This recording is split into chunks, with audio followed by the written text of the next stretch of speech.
Nous sommes la moyenne des personnes que nous fréquentons. Je suis Mathieu Stéphanie, entrepreneur récidiviste et cofondateur de Cosa Vostra, cabinet de conseil en stratégie et croissance digitale. Avec Génération Do It Yourself, je vous propose de rencontrer ensemble des entrepreneurs, sportifs ou artistes qui vont littéralement faire exploser notre moyenne.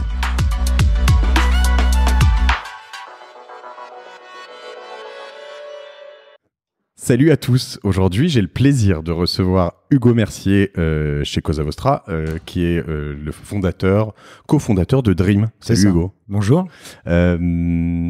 Hugo, on va commencer cet épisode par une présentation, donc je te propose de te présenter, nous expliquer ce que tu fais avec Dream notamment. Voilà, la présentation sera courte puisque j'ai 26 ans, je suis diplômé d'école d'ingénieur, super-héros, Polytechnique, et j'ai monté en parallèle de mes cours une société qui s'appelle Dream, qui a aujourd'hui 90 salariés, avec comme vision d'essayer d'apporter un meilleur sommeil à le plus de personnes possible.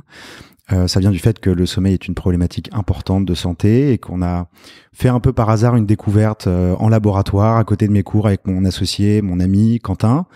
On s'est rendu compte qu'en faisant de la stimulation cérébrale, on était capable d'impacter le sommeil de manière positive. Et à partir de là, on s'est mis le pied à l'étrier. On s'est rendu compte qu'on était face à un problème colossal. Et du coup, c'est ce qui rythme mes journées depuis maintenant plus de 5 ans. D'accord. Super-héros, c'est quoi ? Alors, super-héros, c'est l'école principale d'aéronautique et d'espace. Je crois que ça doit être la meilleure au classement en Europe sur ces thématiques-là. Donc, c'est une école d'ingénieurs généralistes, mais qui a quand même plutôt des débouchés dans le monde de l'aéronautique et du spatial. J'ai fait une prépa, j'ai fait des concours, j'ai pas présenté Polytechnique un peu pour m'opposer à mon père qui voulait à tout prix que je fasse Polytechnique. Je m'étais retrouvé, je voulais les mines de Paris, j'avais vu super-héros, j'étais assez déçu et en fait je me suis retrouvé c'était assez bien et puis j'étais passionné d'espace en fait quand j'étais plus jeune, donc j'ai fait ça et puis après je me suis rendu compte que je vais pas être ingénieur, mais en tout cas super-héros c'est une école d'aéronautique, c'est basé à Toulouse. D'accord. Et oui, donc logique, Ariane Espace, Airbus. Quand t'es super-héros, tu te projettes donc en effet dans ces sociétés que je viens de citer, par exemple. Ouais, c'est un peu ça. C'est-à-dire qu'une fois que je suis arrivé là-bas, que je regardais un peu les débouchés possibles, ce qu'on voyait, il y a beaucoup de personnes qui voulaient travailler en aéronautique, un peu en spatial, beaucoup en conseil. Et finalement, je me voyais dans aucun des domaines. Donc, ça m'a un peu déprimé et j'ai essayé de chercher ce que je voulais faire. Et après, tu fais Polytechnique, t'enchaînes, c'est ça ? C'est ça. En fait, il y a eu une opportunité. Donc, super-héros, c'est bien passé la première année. La deuxième année, c'est mal passé parce qu'en fait, je voyais pas de sens à juste essayer d'aller en examen, recracher des cours pour des métiers qui m'intéressaient pas. Et donc, un peu par hasard, j'ai commencé à initier des projets. J'en ai parlé à Quentin. On a travaillé sur des projets, plein de projets en parallèle de nos cours. Et là, on s'est dit qu'on avait envie d'être entrepreneur. Bon, je le savais depuis quand même assez jeune, mais en tout cas, c'est devenu une vocation. Et à ce moment-là, c'est la première année, on discute un peu avec la directrice, qui à l'époque nous appréciait pas trop, parce qu'on n'allait pas trop en cours, mais qui nous a dit, là, on essaie de lancer quelque chose avec Polytechnique, mais un double diplôme. Donc en fait, il nous envoie, et puis on a à la fin le diplôme de super-héros de Polytechnique. Il va falloir être bon, quoi, sachant que vous n'avez pas été trop en cours. Donc c'est là où on a initié pas mal de projets, on a travaillé, on a rencontré Bruno Martineau, qui est le directeur du master entrepreneuriat, et on s'est retrouvé à Polytechnique, et c'était génial. Donc tu fais un bond de super-héros, par exemple tu sautes la première année, ou tu as fait l'année militaire ou... Non, justement, en fait j'arrive en master. D'accord. Donc, j'arrive en master, et à la fin j'ai 2 diplômes de master 2 qui sont validés. Trop bien. Voilà. Bon. Donc très bien, double diplôme, et puis là tu te projettes ailleurs que dans l'aéro, ce qui est plutôt une ouverture... C'est sûr, non, mais c'était plutôt un rêve d'enfant, mais après j'ai eu plein de rêves quand j'étais enfant, être chercheur, aller dans l'espace, être mathématicien, enfin plein de choses comme ça, des choses faire du cinéma, faire de la Formule 1, des choses qui avaient un peu de grandeur, quoi. Et puis non, je me suis rendu compte que j'étais pas forcément fait d'un point de vue caractère pour être chercheur ou ingénieur, mais la création de choses nouvelles me passionnait, et c'est comme ça que j'ai compris petit à petit ce que je devais faire, quoi. Et en parallèle de tout ça, du coup, se passe Dream, quoi. Et ça, alors, tu vas m'expliquer tout de suite avant de faire un petit retour en arrière. Ouais. Mais ce qui est bizarre, c'est que tu dis à l'époque, par exemple. Mais à l'époque, c'était il y a quoi ? C'était il y a 6 ans, 7 ans. C'est tout récent, quand même. Enfin, à la fois... Sur ma courte existence, c'est plutôt une bonne période de ma vie, mais non, c'est il y a pas longtemps. Et donc, quand tu fais tout ça, t'es entre Toulouse et Paris ? Alors, Donc d'abord, je suis à Super Héros, donc je fais ma prépa, je vais à Super Héros, je pars à Polytechnique. À Super Héros, j'avais initié plein de projets dans plein de domaines différents. On a créé l'incubateur de l'école, on travaillait à des applications de caméras 360 pour les places de parking, des choses de placement de produits dans la grande distribution, enfin un peu tous les sujets qui venaient, qui nous semblaient rigolos, on essayait de les explorer. On a retrouvé d'ailleurs un recueil avec Quentin, avec une centaine d'idées de boîtes qu'on a essayé de travailler et sur lesquelles on s'est planté parce qu'on croyait qu'à l'époque les idées comptaient, mais qu'en fait tout est dans l'exécution. Et puis en arrivant en Polytechnique, moi j'avais fait un stage avec Marie Vorgan-Barzik, qui est la fondatrice de Silicon Sentier, Nouma, qui est devenue Nouma après. Et elle m'a pris un peu en bras droit sur plein de sujets, donc j'ai bossé avec elle. J'ai amené Quentin avec moi aussi pour bosser avec elle. Et on a commencé par faire du conseil pour Marie en parallèle de nos cours à Polytechnique, donc le soir, la nuit, le week-end, etc.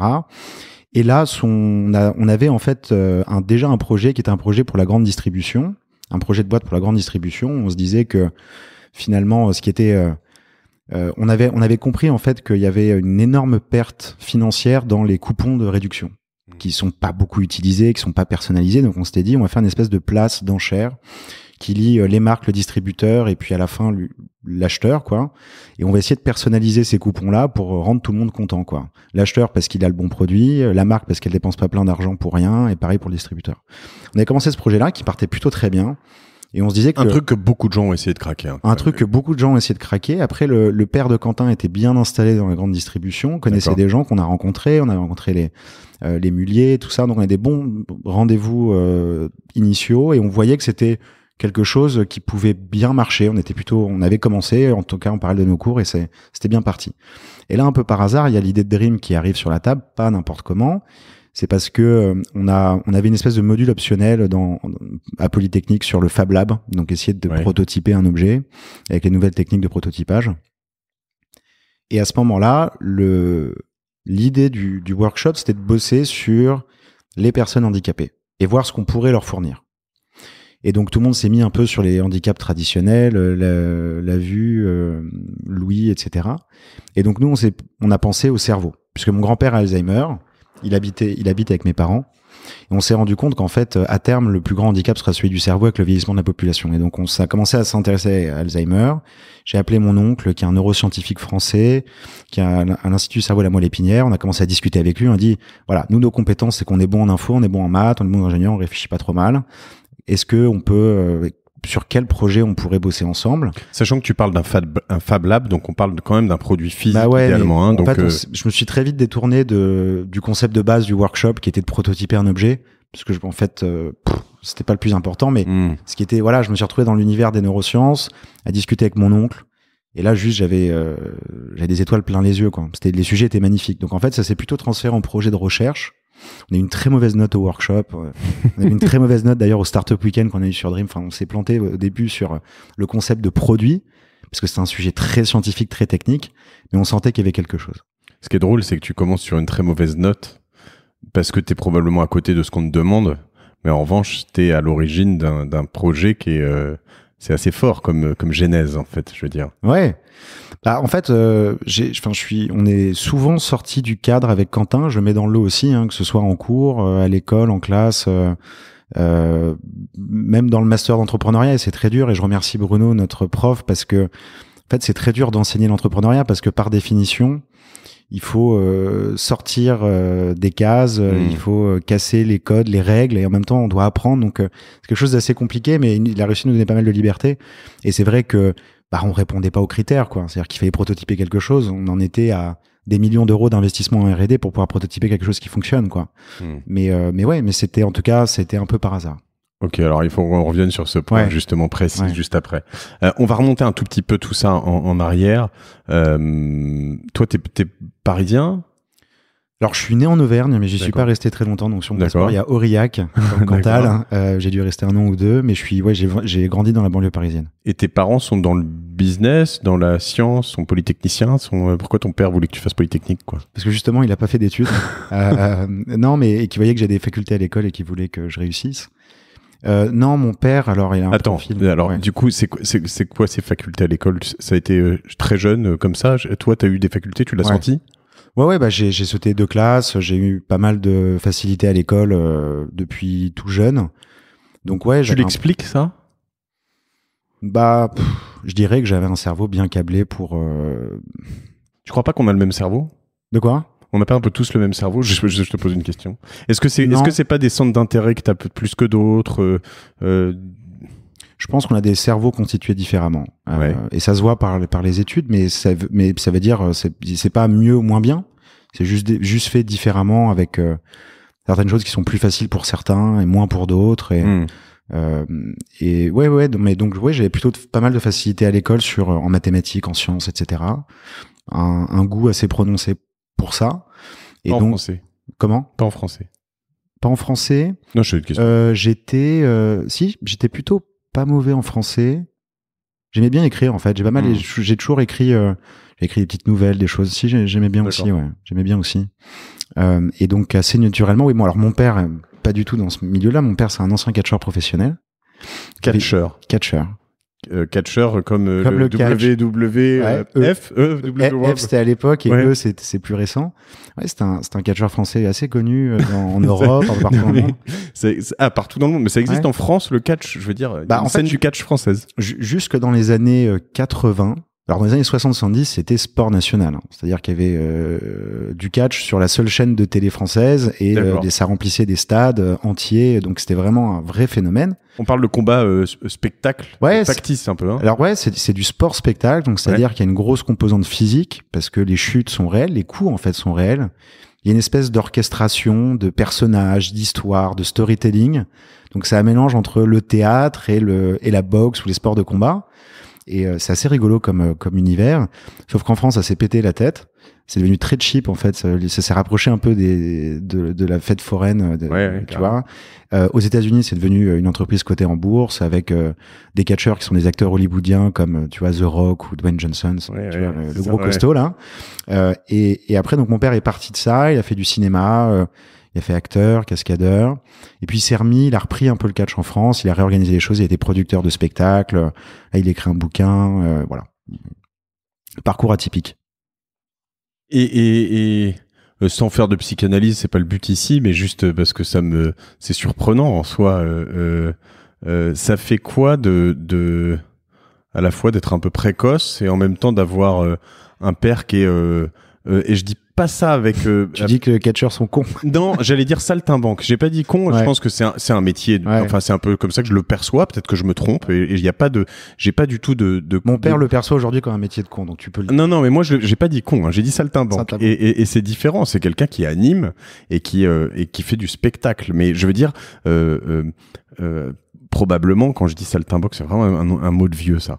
Mais je pourrais y mettre des gens qui font des choses extraordinaires aujourd'hui. D'ailleurs, c'est probablement aussi extraordinaire au sens propre du terme. Mais je veux dire, je sais pas, moi, je prends comment il s'appelle ce type qui fait de l'hypnose, là, Mesmer. Ouais. Lui, il remplit des salles, était le fils de Mesmer. C'est assez prestigieux. Tu peux en être fier. Je pense que c'est plus compliqué à assumer. Et c'est là où est ma question. Ouais. Peut-être d'être fils de catcheur dans les années 2000 que tu vois ce que je veux dire? Ouais, complètement. Et en fait, c'est un univers j'ai bossé avec mon père, en fait. Ouais. Donc, depuis très jeune, depuis l'âge de 10 ans, je lui faisais ses sites internet, et j'ai travaillé avec lui. T'es monté sur des rings? Je suis monté j'ai fait du catch pendant 2 ans, je fais de la boxe, je fais du catch. Genre avec du monde et tout? Enfin, des spectacles. Alors, quand j'étais petit, j'allais le voir, donc je montais sur le ring à la fin quand il gagnait, ou quand il perdait, mais, non, j'ai pas fait de combat de catch, c'était pas trop mon truc, j'étais pas fait pour ça, j'avais pas envie de faire ça. Ok. Non, mais c'est vrai que c'est quelque chose d'étonnant, mais c'est quelque chose d'assez riche, et ce que j'aimais bien, c'est que il y a une grosse composante artistique. Ouais. Et qui m'a intéressé dans la mise en scène. Et c'est un truc dont tu étais fier. La photo, la vidéo, des choses comme ça. J'ai appris pas mal de choses en parallèle de ma compétence d'ingénieur. Et ouais, j'ai toujours été fier de mon père. Il m'a beaucoup appris parce que évidemment, on n'évolue pas du tout dans les mêmes milieux, les mêmes domaines, c'est pas les mêmes métiers. Mais il m'a beaucoup appris, je pense, à 12 ans, 13 ans. Il m'a mis sur des tournées avec lui, des tournées de Zénith qu'il organisait. Il m'avait confié la gestion d'équipe technique, tu vois. J'étais tout petit et donc ça m'a appris plein de choses sur gérer des hommes et des femmes. Je vais te dire un truc, hein, parce que j'espère que ton père va écouter ce podcast. Bah, je pense. Souvent. Il met tout donc, sur moi. Monsieur Mercier, si vous m'écoutez, c'est pas uniquement parce que j'ai pas envie de me faire péter la gueule que je vais dire ça, mais vous avez l'air d'avoir bien emmené Hugo sur un bon chemin. Et la réaction à tout ça a été de te pousser, toi, à faire plus d'études et de te pousser dans tes retranchements de précoce. Bah ouais, parce qu'en fait, mon père, c'est quelqu'un qui avait de fortes... il avait aussi, je pense, une certaine précocité intellectuelle et de fortes facultés intellectuelles. Et je pense qu'il a pu regretter à certains moments des choix qu'il a pris parce que à l'époque, encore une fois, quand il était jeune, son père était lutteur professionnel olympique et catcheur ensuite. Et il gagnait beaucoup d'argent, il avait une très belle vie, et il était très successful, très médiatisé. Et je pense que mon père voyait ça à l'époque comme quelque chose de prestigieux. Je pense qu'il n'a pas eu l'opportunité qu'on le guide vers des études ou des formats qui auraient pu lui convenir, parce que quelqu'un de très intelligent. Et je pense que derrière, il a voulu vraiment me dire. J'ai toujours été vraiment libre de faire ce que je voulais faire. De moi-même, j'avais envie de faire des grandes écoles, mais il m'a beaucoup poussé à aller dans cette voie-là, parce que je pense qu'il a regretté ne pas être passé par ce chemin-là. D'accord. Très bien. Et ta mère, donc, Ma mère est infirmière. Donc, on me fait souvent la blague, infirmière catcher. Ouais. Pareil, en fait, ma mère, elle était plus, elle avait initié plutôt, parce qu'elle est très forte là-dessus, mais elle voulait plus faire des études de psychologie. Et elle a fait un choix aussi à l'époque de suivre mon père et d'arrêter ses études et de faire un métier qui était plus simple d'accès. Et voilà, elle est infirmière de nuit, métier extrêmement difficile. Ma mère était infirmière de nuit. Voilà.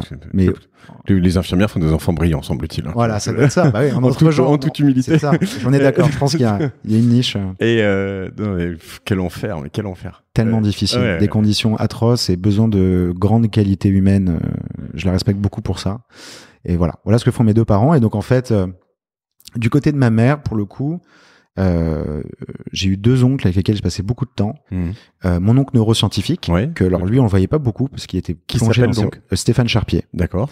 Donc un très bon neuroscientifique français, les cheveux en pétard, enfin tout ce que tu peux t'imaginer du scientifique fou, très drôle, brillantissime, mais pas vu très souvent. Et j'ai repris contact avec lui justement via Dream. On a passé beaucoup de temps à réfléchir à la conscience, au cerveau humain, aux grandes interrogations de tout ça. Donc c'était passionnant et qui m'avait initié sur cette piste des neurosciences assez jeune. Et Jérôme, mon autre oncle, avec qui j'ai passé beaucoup de temps, qui était un peu comme un second père, qui a fait des études d'astrophysique, qui a bossé dans l'informatique ensuite. Et c'est avec lui que j'ai découvert l'amour pour l'astrophysique, le cinéma, la musique, ce genre de choses. Ce qui est assez marrant, c'est que dans tout ça, t'es quand même entre des univers qui se complètes, je sais pas, qui sont aussi assez loin, c'est-à-dire t'as un côté très pragmatique, scientifique, etc. Bon, c'est le propre de la neuroscience, hein, et puis un côté aussi, tu parles de conscience, de rêve, de choses comme ça, qui sont potentiellement aujourd'hui vu comme, enfin le rêve, c'est plus de l'émotion, en tout cas c'est comme ça qu'on le perçoit, quoi. Et il y a des gens qui essaient de mettre de la science derrière, et effectivement, mais c'est en fait la conscience, le rêve, c'est des éléments scientifiques, mais qu'on n'arrive pas à expliquer. Et c'est pour ça, je pense qu'il y a, il y a un peu une séparation entre religion, science-fiction et science. C'est juste qu'il y a des choses qu'on n'a pas encore réussi à expliquer par des preuves scientifiques et des choses qui laissent à expliquer. Mais comme pour moi, l'existence de Dieu, par exemple. Ouais, voilà. Bah oui, c'est ça. Alors, partons là-dessus. Là, il nous faut plus qu'une heure et demie, je pense. Mais non. Je voudrais un meilleur expert que moi pour ça. Mais ouais. Peut-être que toi aussi, d'ailleurs. Oui. J'imagine, en théologie. Je pense, je suis pas très fort là-dedans. Le sens de la vie, tout ça. Ok. Et donc, pour revenir un peu dans notre temps présent, la genèse de Dream, donc tu nous en as parlé sur ce Startup Weekend ou ce Fab Lab. Vous avez une bribe d'idée qui est... je voulais revenir sur exactement ce point où tu étais tout à l'heure, qui est un truc où tu réalises, semble-t-il, c'est ce que tu as dit assez vite, que pour le sortir, il faut des millions d'euros d'investissement. Ouais. Tu le réalises tout de suite ou... Alors pas vraiment. Alors en fait au départ Dream pendant quelques mois c'est resté plus un projet de laboratoire qu'un projet de produit ou d'entreprise parce que concrètement ce qu'on avait vu c'était mon oncle qui m'avait présenté à l'un de ses chercheurs et qui semblait tout excité par une idée. Alors nous on comprenait rien avec Quentin parce qu'il nous prenait pour un père neuroscientifique mais on n'avait clairement pas le même niveau que lui. Et donc il s'agissait d'une façon de stimuler le cerveau avec des sons pour augmenter une certaine bande d'activité du cerveau pendant qu'on dort, augmenter le sommeil profond. Et donc en fait, c'est utiliser des équipements de laboratoire, des électroencéphalogrammes, donc des équipements très chers, très difficiles à mettre en œuvre pour mesurer l'activité cérébrale, pour faire de la stimulation avec des algorithmes très complexes. Ça veut dire quoi? Augmenter le sommeil profond, c'est allonger la durée ou c'est approfondir le sommeil profond? Alors en fait, c'était augmenter la qualité. C'est une notion de qualité et techniquement, c'est qu'on augmente. Comment simplifier ça? On augmente la puissance des ondes lentes. Les ondes lentes, c'est ce qui régit le sommeil profond. On dit qu'on est en sommeil profond parce que notre cerveau fait des ondes lentes. C'est un mouvement très particulier, une activité très particulière, très synchronisée des neurones. Et le fait d'envoyer un stimuli audio à des moments très spécifiques de l'activité qu'on arrive à mesurer, eh bien, ça fait qu'on arrive à entretenir, mais surtout augmenter l'amplitude des ondes. Donc, on va dire améliorer la qualité du sommeil profond. Mais ça, c'était très loin d'une application puisque c'est utiliser des appareils de laboratoire. Donc, très compliqué de savoir ce que ça voulait dire concrètement en termes de produits, en termes d'applications. Donc on n'était vraiment pas du tout parti sur un projet de boîte, un projet de produit, mais plus sur une lignée de recherche qui nous semblait passionnante parce qu'en fait l'idée derrière ça, c'était de se dire que moi en discutant avec les neuroscientifiques, je voyais que c'était quand même assez dingue. On est incapable d'expliquer comment notre cerveau fonctionne. On est capable d'expliquer des parties, des choses, mais dans son ensemble, on n'a pas de modèle d'ensemble. C'est-à-dire que ce qui régit l'homme, ce qui fait que l'homme est différent des autres espèces, ce qui est à l'origine des plus grandes découvertes, des plus grandes créations, des plus grands chefs-d'œuvre, le cerveau humain n'est pas expliqué. Et donc c'est pour ça que c'est dingue de se dire qu'on n'arrive pas à réfuter scientifiquement qu'on ne vit pas dans un monde comme Matrix, quoi. Scientifiquement, on peut pas dire si on vit dans une simulation ou pas. Et d'ailleurs, il y a des mecs comme Elon Musk qui sont persuadés que c'est fortement probable qu'on soit dans une simulation d'une civilisation beaucoup plus intelligente que nous qui joue avec nous, quoi. Et ça, scientifiquement, on peut pas le réfuter. Il y a un c'est passage, fondamental. Tu parlais juste avant qu'on enregistre de Joe Rogan, donc ce podcasteur américain. Ouais. Je sais pas si tu as écouté cet épisode avec Elon Musk, si, oui. Qui doit être l'un des plus gros épisodes de podcast de tous les temps, hein. Ouais. Mais où donc il picole. Ouais. Et ils finissent même par fumer un pétard. Donc ce qui a provoqué d'ailleurs ce qui est con, une série, énorme chute, une série d'événements pour Elon Musk qui fait qu'il est il est plus que chairman, en l'occurrence, d'un certain nombre de ces sociétés, puisque fumer un pétard dans une société américaine, même ailleurs, d'ailleurs, probablement, c'est pas une très bonne... Ou c'est légalisé maintenant, quand même. Oui, c'est légalisé, mais on t'envoie pas des très bonnes ondes, en tout cas, de manière publique. Mais ils partent quand même sur des divagations sur ces trucs-là qui sont fantastiques. D'ailleurs, il y a des moments où ils sont complètement en live. Mais pour ceux qui nous écoutent, qui l'ont pas écouté, faut l'écouter. Joe Rogan, expérience avec Elon Musk. C'est les sujets les plus... Juillet ou août 2018. Ouais, c'est ça. Ouais. Et ça, c'est les sujets pour moi les plus passionnants. Et en fait, je pense que ma vie, je passerai ma vie à bosser sur ces sujets-là, que ce soit avec Dream, avec d'autres boîtes, avec d'autres produits, d'autres concepts. Mais en fait, la logique sous-jacente, on s'est dit, OK, stimulation, sommeil profond, ça a l'air hyper intéressant. Parce que ça a l'air d'être une façon d'améliorer le sommeil des gens. Il y a un vrai besoin des gens pour mieux dormir. Et en fait, d'un point de vue technologique, ce qu'il fallait réussir à faire, c'est développer un produit grand public qui puisse mesurer l'activité cérébrale comme l'appareil de laboratoire. Sauf que l'appareil de labo, c'est 40 000 €, 1 heure d'installation, c'est hyper inconfortable. Il y a plein d'électrodes collées sur la tête, on doit changer d'électrodes tous les jours. 1 heure d'analyse des données manuelles le matin au réveil. Et c'est ça, pour enregistrer une nuit d'activité cérébrale. Et puis l'appareil de labo, comme tu le dis, il enregistre, il analyse, mais il n'agit pas. Je veux dire, aujourd'hui, votre projet est d'agir en plus. Bien sûr, donc en plus on agit, mais je veux dire, le socle, la première contrainte qu'on avait, c'était de se dire, pour arriver à faire tout le reste, il faut déjà qu'on arrive à avoir la mesure de l'activité cérébrale à domicile. Il faut que je t'arrête quand même 2 secondes, parce que ce qui est fou... Et après, je voudrais que tu m'expliques le point de bascule, le moment où vous avez choisi de vous lancer, vous avez vraiment eu ce concept. Mais on est quand même dans un univers. T'as entendu parler de Theranos, évidemment. Oui, bien sûr. Donc Elisabeth Holmes, c'est ça. Hein. On est quand même dans un univers où en fait, tu te dis, les gars, ils sont en train de s'embarquer dans un truc, c'est un énorme... Enfin, tu pourrais te dire, c'est un énorme scam. La chaussure est tellement énorme. Comment ils vont rentrer là-dedans? Ils ont 22 piges. Je sais pas quel âge t'avais à cette époque-là.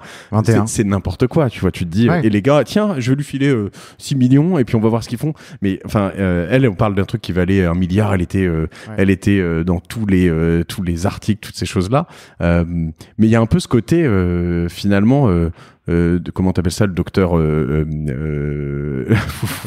tu vois, un peu les mecs, ça semble tellement énorme, tu vois. Régler le sommeil, c'est tellement un truc. Ouais. Et à la fois, tu vois, en te regardant, en écoutant tout ce que tu dis, attends, si je file pas, si on teste pas ça avec des jeunes qui ont la foi, qui ont fait des bonnes études, qui sont un peu précoces, qui ont envie de faire ce truc-là, etc.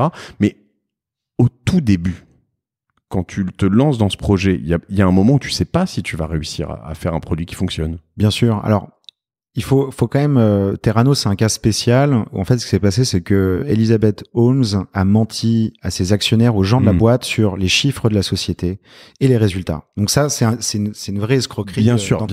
Non, mais après, attention, juste voilà. Pour être clair et Hugo et qu'on le dise à tout le monde, je suis pas du tout en train de comparer. Je dis juste qu'à un moment, dans son histoire, je me demande s'il y a pas un moment où elle s'est un peu embarquée dans un truc où elle s'est retrouvée. Non, ou si c'était un scam dès le début. Parce que tu vois, nous, si tu préfères, on a justement dans ce domaine-là, ce qui est le plus important pour persévérer, avancer, même lever des fonds, c'est gagner la confiance. Que ce soit la confiance des utilisateurs, la confiance des investisseurs.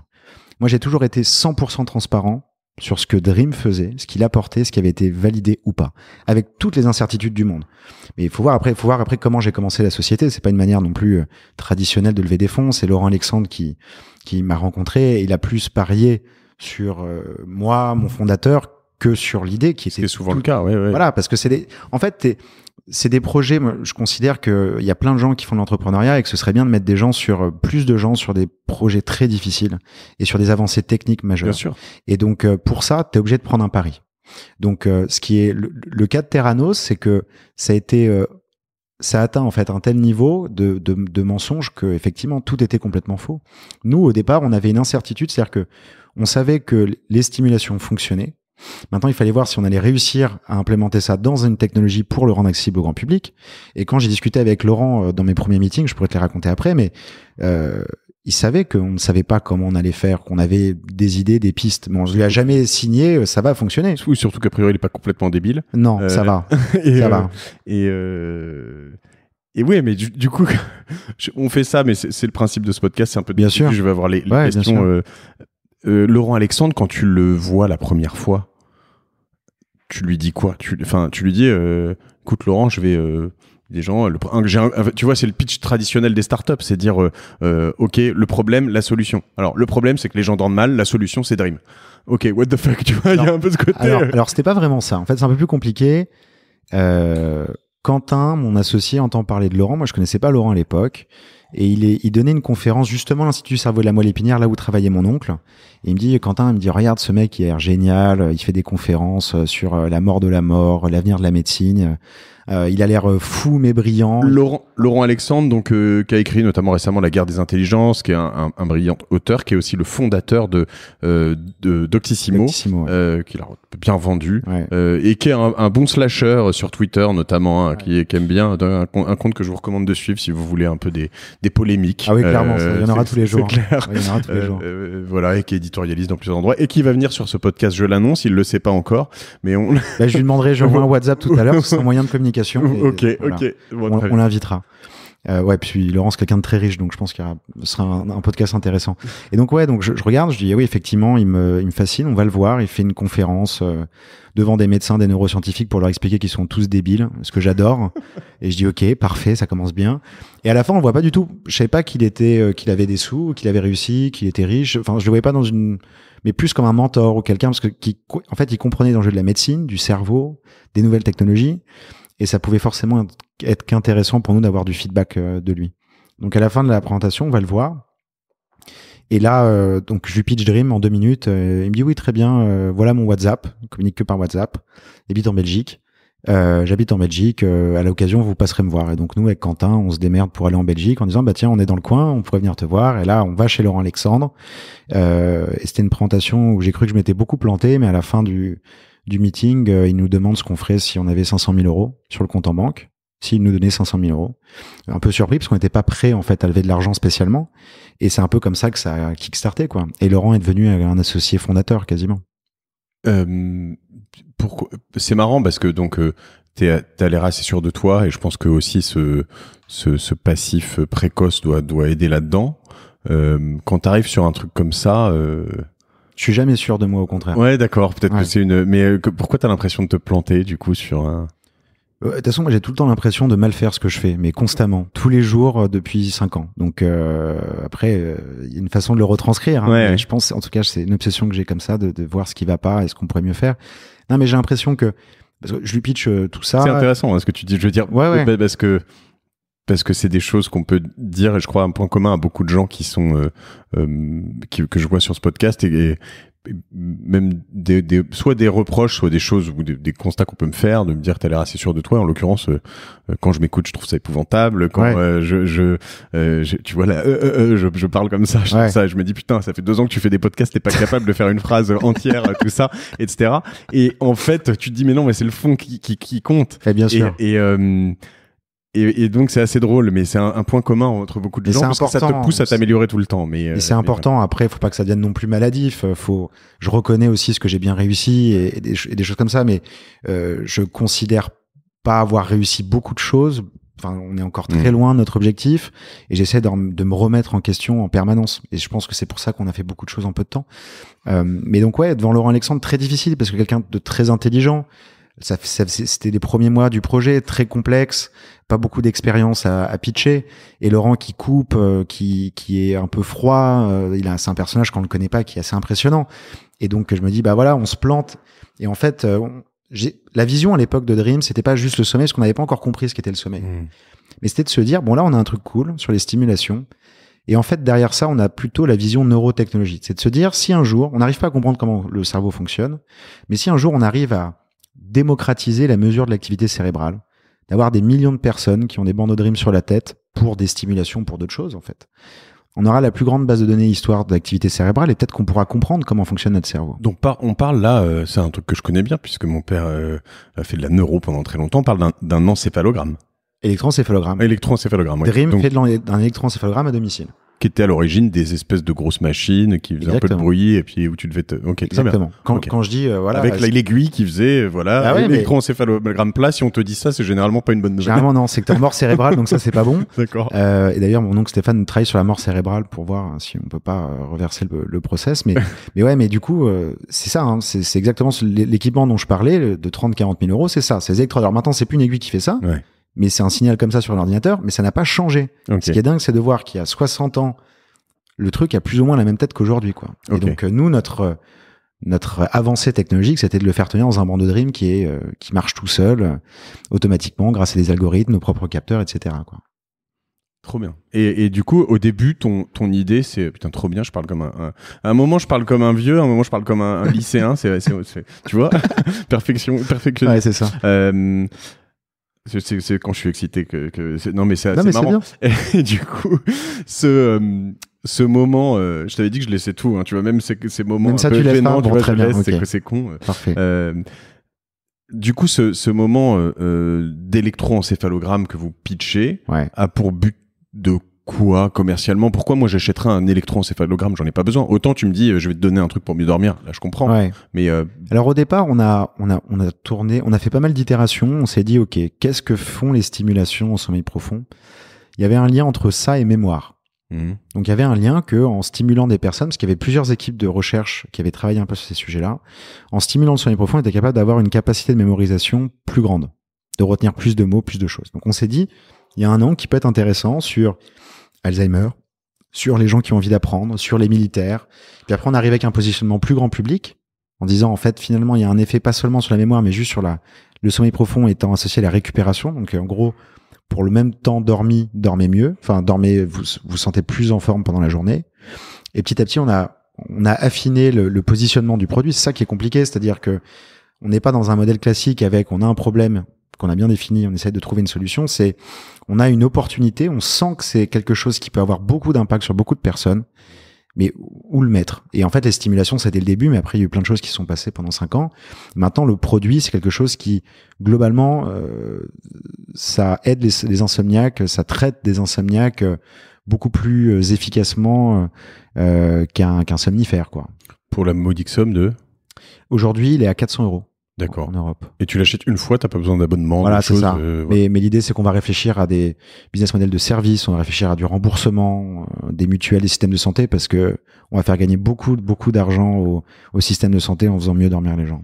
Sachant que c'est un problème que je connais assez mal parce que j'ai pas énormément de problèmes de sommeil, même si c'est un truc qui m'intrigue parce que j'ai testé beaucoup de choses là-dessus. Mais c'est un truc je veux dire pas inévitable. Je cherche insoluble. Je veux dire, j'ai l'impression, c'est-à-dire que autour de moi, les gens qui dorment mal, tu vas autant faire de l'hypnose que du somnifère hardcore en méthode mammouth, que des trucs aux plantes, que du Donormil qui fait rien mais qui fait beaucoup. Et j'ai l'impression que ceux qui dorment pas, de toute façon, ne dorment pas, quoi. Exactement. Et ça, c'est un vrai problème. Ouais. Et donc, en fait, ce qui se passe, c'est qu'aujourd'hui, tu as 65% des gens qui ont déjà eu des problèmes de sommeil graves dans leur vie. Tu as 25% des gens qui ont des symptômes d'insomnie fréquents, donc qui ont du mal à s'endormir, qui se réveillent, etc. Et tu as 10% de la population qui sont insomniaques chroniques. C'est-à-dire que plus de 3 fois par semaine, pendant au moins 3 mois, ils sont incapables de s'endormir alors qu'ils essaient de s'endormir. Et ce qui se passe, c'est que les gens en parlent à leur médecin généraliste. Il y a pas 50 solutions aujourd'hui. Les gens vont voir leur médecin généraliste, ils leur parlent de ça. Les médecins généralistes ne sont pas formés aux enjeux du sommeil, ils n'ont pas du tout les moyens d'aider les gens. Sachant que la science du sommeil, c'est quelque chose de très récent, c'est basé sur l'analyse du cerveau, donc il y a que très peu d'études et c'est en train d'arriver. Mais donc du coup, les médecins généralistes n'ont pas d'outils, et donc sous pression du patient, vont prescrire des somnifères. Tout le monde sait que c'est mauvais. Même la Sécu met un malus aux médecins généralistes qui prescrivent trop de somnifères, mais on continue d'être le pays qui en prescrit le plus au monde avec les États-Unis. Ok. Donc là, du coup, soit je prends des somnifères parce que j'en peux plus, il faut que j'arrive à m'endormir. Les somnifères ne traitent pas l'insomnie, c'est-à-dire que les gens ne dorment pas bien, ils arrivent à s'endormir mais ils dorment pas mieux. Donc il y a tout un tas de conséquences sur la cognition, sur les performances, sur le bien-être, et au plus long terme, c'est même corrélé avec des maladies neurodégénératives. Soit le médecin lui dit il y a pas grand-chose, il y a un peu les remèdes de grand-mère, quoi. Donc des méditations, l'acupuncture, il y a ça qui peut marcher, ça peut être. Et donc les gens vont chercher par eux-mêmes. Et là, on voit une myriade de solutions, dont les solutions technologiques grand public, les trackers de sommeil, les choses comme ça, et finalement rien n'a de preuve que ça améliore le sommeil. Et donc c'est un peu comme ça qu'on s'est positionné, c'était en essayant d'apporter une solution qui soit efficace. Et donc en fait, nous, on a construit des blocs après des blocs, quoi.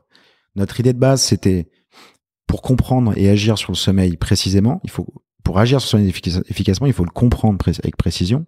Et donc ça veut dire mesurer avec précision. Et donc ça veut dire mesurer l'activité cérébrale. Et une fois qu'on a eu ce socle-là, qui est le bandeau, on a commencé à apporter des moyens d'action. Donc on a du neurofeedback, du biofeedback, des stimulations, de la thérapie cognitive et comportementale. On a plein de briques qui se sont mis. Et là, ce qu'on voit aujourd'hui, c'est que concrètement, des insomniaques qui prennent le bandeau Dream ne sont plus insomniaques. Et donc voilà. Et donc effectivement, ce qui est très difficile, c'est de quoi ? Tous. Quasiment tous. On va publier les résultats bientôt, c'est pour ça que je les mets pas, mais c'est en gros, t'as 80% des gens qui vont jusqu'au bout de cette espèce de programme, et parmi eux, t'en as 85% qui sont sous un certain seuil d'insomnie. Et donc voilà, donc aujourd'hui, alors il y a plein de contraintes, en particulier d'éducation, parce qu'en fait, ce qui se passe, qu'on voit, c'est qu'on parle à des insomniaques, on leur dit, mais alors, vous êtes insomniaque? Non, je suis pas insomniaque. Mais par contre, je peux pas dormir depuis 10 ans. Ok. On va pas appeler ça de l'insomnie, mais ça y ressemble quand même. Avez-vous cherché des solutions? Non, parce que le problème vient de moi. Puis il y a que des trucs un peu bidons ou des somnifères qui vont me taper sur la tête. Donc il y a un vrai problème d'éducation. Moi, j'essaye de voir si au niveau du gouvernement, du ministère de la Santé, on peut essayer de mettre en place un plan de sensibilisation. Et puis après, il y a la problématique aussi que on ne peut pas vendre ça comme un traitement de l'insomnie, puisqu'il faut des certifications médicales, il faut répondre à certains critères. Donc on va dans cette direction-là, mais on peut pas encore. Donc c'est un problème qui est assez complexe, mais qui est soluble. Et c'était ça qui était assez dingue. C'est-à-dire qu'au début, le sommeil, c'était pas vraiment mon sujet, mais c'est devenu je suis devenu émotif par rapport à ça quand j'ai vu des gens où en fait, globalement, on leur dit à la télé, les médecins du sommeil disent à la télé, il faut pas prendre de somnifères, c'est très mauvais. Et quand on leur dit, mais qu'est-ce qu'on fait? Vous pouvez prendre une tisane, vous pouvez faire ci, vous pouvez faire ça. Donc les personnes n'ont pas de solution, donc ils prennent des somnifères. Des gens qui prennent des somnifères depuis 20 ans, 25 ans, qui perdent complètement la boule, quoi. Et qui ont eu leur vie gâchée. Alors qu'on sait qu'il y a des solutions. Ce qui la tisane, alors pas du tout dans la forme, mais dans le fond, est prescrit ou poussé comme une forme de somnifère. C'est-à-dire, plutôt que ce soit un atome organique, c'est un atome chimique. Enfin, pardon, l'inverse. C'est voilà une plante qui va t'aider à dormir, mais dans l'idée, c'est que tu bois, ingurgites quelque chose pour dormir. Quoi. Bien sûr. Donc dans l'idée, c'est la différence. Enfin, de l'homéopathie jusqu'au traitement lourd, t'as un pas. Il est important certes, mais vous êtes sur une approche totalement différente. En fait, on est un moyen de. En fait, pour résoudre le sommeil, il y a plusieurs choses. L'insomnie, c'est une maladie qui est principalement psychologique. Donc, les leviers qui vont marcher le mieux, c'est les leviers cognitifs et comportementaux. Le problème, c'est que, on sait que pour maigrir, il faut arrêter de manger et puis faire du sport. On sait, mais c'est compliqué. Et donc, il faut, dans ces cas, apporter une espèce de reward, essayer de casser un cercle psychologique où on se rend compte que en fait, j'ai jamais y arrivé, c'est compliqué, je suis insomniaque, c'est comme ça. Il y a un effet de conditionnement du cerveau. Et nous, la façon dont on a trouvé, c'est pour ça que le truc marche bien, quoi. C'est qu'en plus de cet accompagnement comportemental et psychologique, on a des outils. Donc, que ce soit les fonctionnalités d'endormissement, parce qu'on a développé des fonctionnalités d'endormissement, de biofeedback, de neurofeedback, l'accompagnement, les conseils. En fait, on arrive très rapidement à donner aux gens déjà un meilleur sommeil, en plus de travailler sur les causes profondes, quoi. Attends, mais bon, là, tu parles de fonctionnalité d'endormissement, de biofeedback et de neurofeedback. Qu'est-ce que c'est une fonctionnalité d'endormissement? En fait, on a réfléchi, on a commencé par les stimulations au sommeil profond. Là, on s'est rendu compte que ça a amélioré en moyenne le ressenti des gens, mais que dans les cas d'insomniaques, donc des gens qui avaient des problématiques pour s'endormir ou qui se réveillaient trop tôt, les stimulations n'allaient pas être la solution magique pour répondre à leurs problèmes. Oui, déjà avant d'arriver au sommeil profond, il faut déjà arriver à s'endormir, tu vois. Donc on a commencé à réfléchir à ça. Et donc juste, excuse-moi, je prends un peu les devants, mais tu te dis à un moment, quand même, je vais régler avec whatever, un bandeau ou autre chose, les problèmes d'endormissement. Ça, c'est une montagne. T'as regardé ça, tu t'es dit, ok, on va le faire. Ouais, parce que ça faisait sens en fait. En discutant. Oui, non, mais le sens, je veux bien, mais il y a le sens. Ça, je suis d'accord. On est tous d'accord. Il y a du sens, mais y arriver. Il y a pas un moment où tu te dis quand t'as 24 ans, quand tu t'es dit ça, j'imagine, enfin t'avais 2-3 ans, je sais pas à peu près, hein, mais doigt mouillé, tu te dis pas à un moment ça va être un peu compliqué quand même. Alors je me suis toujours dit que ça allait être compliqué, mais je me suis dit de toute façon il fallait essayer. Donc moi mon rôle ça allait d'essayer de convaincre des gens d'investir pour nous permettre d'essayer, de convaincre les gens de la boîte d'avancer pour voir si ça marche ou pas. Et donc et ça, tu le vendais comme ça. Je veux dire, dans la dynamique. Tu disais pas, on est en train de trouver un truc qui va faire qu'on va y arriver. Tu disais, non, on va essayer de trouver un truc qui va faire qu'on va y arriver. Non, j'ai toujours dit qu'on allait le faire, quoi. Point. Et que, si on se plante, on pourra pas s'en vouloir parce qu'on botte sur des sujets importants. Mais que moi, j'étais assez convaincu qu'on allait y arriver parce que la problématique du sommeil, pour en avoir parlé à des médecins, à des neuroscientifiques, c'est une problématique qui se passe à l'intérieur de notre tête. Et que le fait d'avoir une technologie qui permet de refléter ce qui se passe à l'intérieur et d'influer d'une manière ou d'une autre, ça était bien. Et donc, et on a vraiment une démarche très scientifique dans notre stratégie produit où on a commencé par la mesure, en se disant chacun a un sommeil différent, donc pour avoir une solution qui marche, il faut qu'elle soit individualisée, donc il faut une mesure précise, donc il faut la mesure de l'activité cérébrale. Après l'estime c'est bien, mais ça aide pas forcément les insomniaques. Donc l'endormissement, on regarde dans la littérature, on regarde dans plein de laboratoires, des neuroscientifiques ce qu'ils ont testé, on voit qu'il y a 5-6 concepts qui marchent bien, on les implémente, on teste, on itère dessus, ça marche bien, mais il manque encore un truc parce que dans les cas d'insomnie les plus complexes, il y a des barrières psychologiques et comportementales. Et là, on s'est mis à développer des nouvelles fonctionnalités qu'on connaissait pas. Et donc, on a plein de psychologues qui travaillent avec nous maintenant pour rajouter ces modules-là. Et petit à petit, et là, on a pu constater, il y a à peu près 6 mois, que ça marchait, quoi. Donc, si je répète ce que tu dis en mes termes, d'abord tu mesures, donc tu prends un bandeau qui va être un électroencéphalogramme. Ces mesures, tu les agrèges? Je veux dire, est-ce que bien sûr. Donc tous les on les interprète et on les. Ce que je veux dire, c'est que tu as toutes les mesures des gens qui utilisent des casques Dream. D'accord. Donc c'est connecté à la fois en Bluetooth à ton téléphone et en Wi-Fi à ton réseau, c'est ça? C'est ça. Point là-dessus, mais du coup, certains te diront que toutes ces connexions, la nuit, tout ça, ça perturbe. Alors justement, on s'est un peu pris la tête parce qu'on ne voulait pas faire de connexion pendant la nuit. Donc ça veut dire que toute l'analyse qui se fait pendant la nuit se fait en embarqué. Donc on a une espèce d'ordinateur de bord qui est intégré et qui fait tous les calculs. Donc j'ai pas d'onde qui passe. Donc t'as pas d'onde. Après il y a un transfert des données le matin, mais t'enlèves le bandeau, ça va transférer à ton smartphone via Bluetooth, et ça, quand tu le branches sur le secteur, ça va transférer les données au serveur via Wi-Fi. D'accord. Mais pendant la nuit, quand il est sur ta tête, il y a pas de Wi-Fi. C'est hyper important ça, parce qu'en effet, tu dis quand même.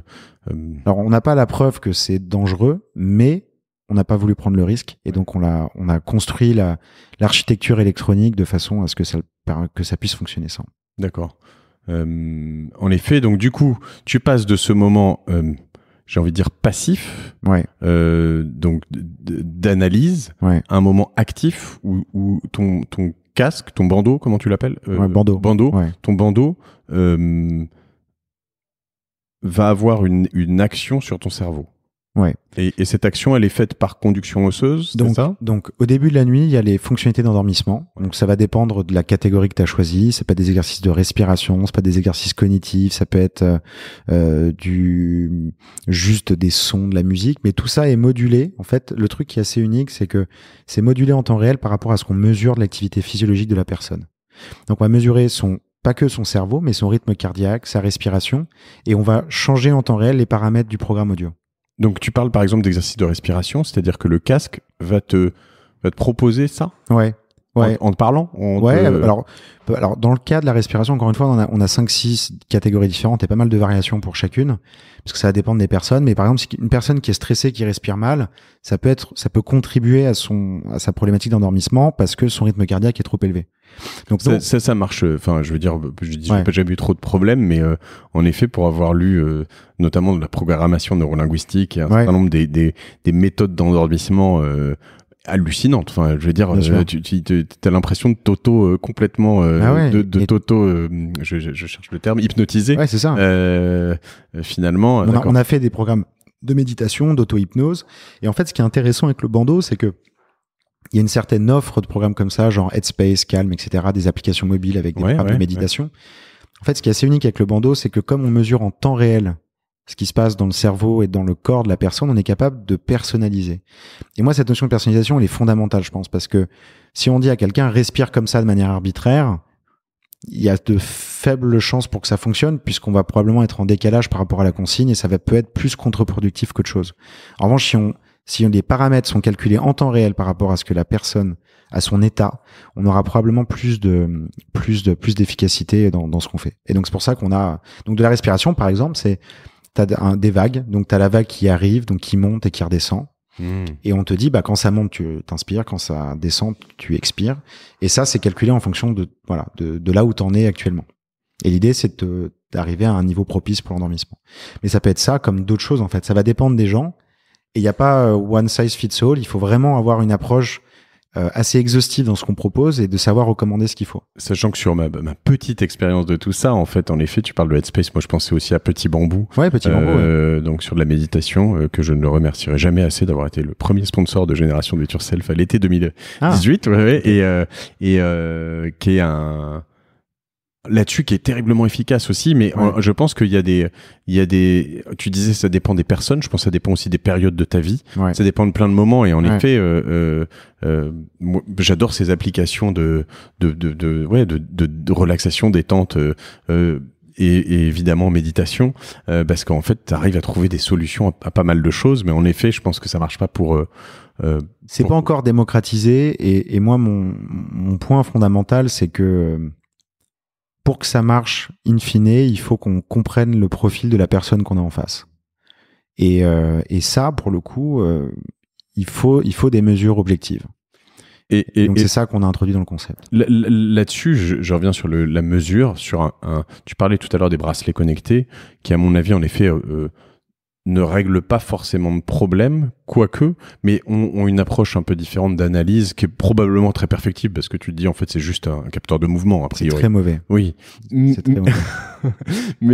mais cela dit, je vais te dire mon expérience avec ça, c'est que à un moment, j'ai analysé un peu le temps de sommeil, qui soit exact ou pas exact. Je me suis quand même rendu compte qu'il y avait des masses, tu vois, approximatives, et que quand tu le fais de manière assez précise et que tu es vraiment fidèle à ton truc et que tu le fais sur plusieurs jours, plusieurs semaines, tu remarques quand même que En fait, moi, j'ai appris à ce moment-là qu'il fallait que je dorme un peu plus, quoi. Parce que j'étais persuadé pendant très longtemps que moi, 4 ou 5 heures de sommeil, ça me suffisait. Ouais. Et je faisais partie de ces gens qui avaient pas besoin de beaucoup dormir. Et aujourd'hui, en fait, je me rends compte que quand je dors plutôt 6 ou 7 heures, 6 heures c'est bien, 7 heures c'est mieux, mais quand je dors que 6 heures toute la semaine, le week-end, il faut que je me fasse de sieste de 1 heure, 2 heures, voire plus, tu vois. Ouais. Parce qu'en fait, et après, je suis plus efficace, bien sûr, plus heureux. Plus plus sympa, plus tout ce que tu veux. Et en effet, là, tu te rends compte juste de la technologie m'a appris ça en fait, en l'occurrence, c'est de pouvoir un peu analyser un certain nombre de choses. J'imagine qu'on le voit de manière beaucoup plus précise. Bon, un coup qui est aussi différent avec un bandeau comme Dream, mais c'est vrai que ça m'a pas mal convaincu de l'apport. C'est vrai que c'est un bon point et c'est ce qu'ont permis les trackers de sommeil. Je dis que c'est pas précis parce que juste tu peux pas avoir des claims marketing sur améliorer le sommeil des gens où tu as des pauvres insomniaques qui vont acheter un tracker de sommeil qui va en fait se tromper pour le meilleur d'entre eux 50% du temps et juste montrer de la donnée. Mais c'est vrai que quelque part c'est intéressant parce que ça a permis quand même de mettre le doigt, d'éduquer les gens et de prendre conscience de certaines choses. Mais c'est pas des problème solvers, mais c'est des nice to have et c'est des choses intéressantes. Je prends juste un exemple parce que c'est vrai que pour quelqu'un qui dort assez bien comme moi, c'est intéressant parce qu'en fait je dors profondément, je bouge pas du tout et ça marche bien. Mais pour un vrai insomniaque dont fait partie, je sais pas si elle est vraie insomniaque, mais quand même relativement ma femme, elle peut ne pas bouger pendant 2 heures pour essayer de s'endormir. Bah ouais. Et puis le truc va dire elle a dormi le sommeil profond pendant 2 heures. Et là, elle ça fausse légèrement l'analyse, quoi. Il y a un peu ce côté. Donc je vois ce que tu veux dire. Je veux dire, il y a une partie des gens pour qui ça marche bien parce qu'en fait, moi j'ai bien dormi toute la nuit et puis je vais juste me dire là, tu as bougé un peu, etc. Et au final, il va me dire t'as dormi 5 heures. Et là, voilà, c'est ça. Il y a des grosses. Mais bon, ça à la rigueur, c'est un point. Mais l'autre point que tu mentionnais qui est intéressant, c'est cette notion qu'on peut avoir du sommeil comme étant un peu une perte de temps ou quelque chose qu'on a négligé. Ce qui est assez intéressant, c'est que le début de la fin de notre sommeil, c'était Thomas Edison qui a inventé l'ampoule électrique et qui disait très clairement, l'ampoule électrique, il corrélait directement en disant l'ampoule électrique, c'est pour nous permettre de moins dormir et d'accomplir plus. Donc Edison, il faisait partie de ceux qui avaient un sommeil polyphasique, il dormait par petits bouts, il dormait très peu, et c'était un tyran là-dessus, quoi. Pour lui, le sommeil, c'était une véritable perte de temps. Il a promu cette idée-là, il a expliqué pendant une conférence aux Américains au 19e siècle que en fait, si chaque personne dormait juste 1 heure de moins par nuit, ça ferait 35 milliards d'heures de travail en plus au profit de l'économie américaine. Et on a commencé comme ça, mais après on a continué en fait culturellement. Tu vois, l'argent ne dort jamais. Tu vois, avec cette notion que les gens qui réussissent, que les entrepreneurs, Elon Musk qui ne dort pas, les grands présidents qui ne dorment pas, les gens qui réussissent ne dorment pas, et que finalement dormir, c'est un peu un plaisir caché. On est des feignants quand on dort. Et ça, c'est simple hein, comme idée, mais c'est hyper ancré. Et ça fait beaucoup de mal. Et ça c'est tout récent, et moi je l'ai découvert par le média podcast, et c'est vraiment une des choses dans lesquelles je pense que c'est pour ça que j'adore ce média, hein, c'est que j'ai l'impression de m'augmenter et de découvrir, mais il y a des grands promoteurs du sommeil désormais qui sont extrêmement successful. Je pense à Jeff Bezos, hein, quand même, voilà. Qui dit, lui, je dors pas moins de 8 heures par nuit, c'est ce qu'il me faut.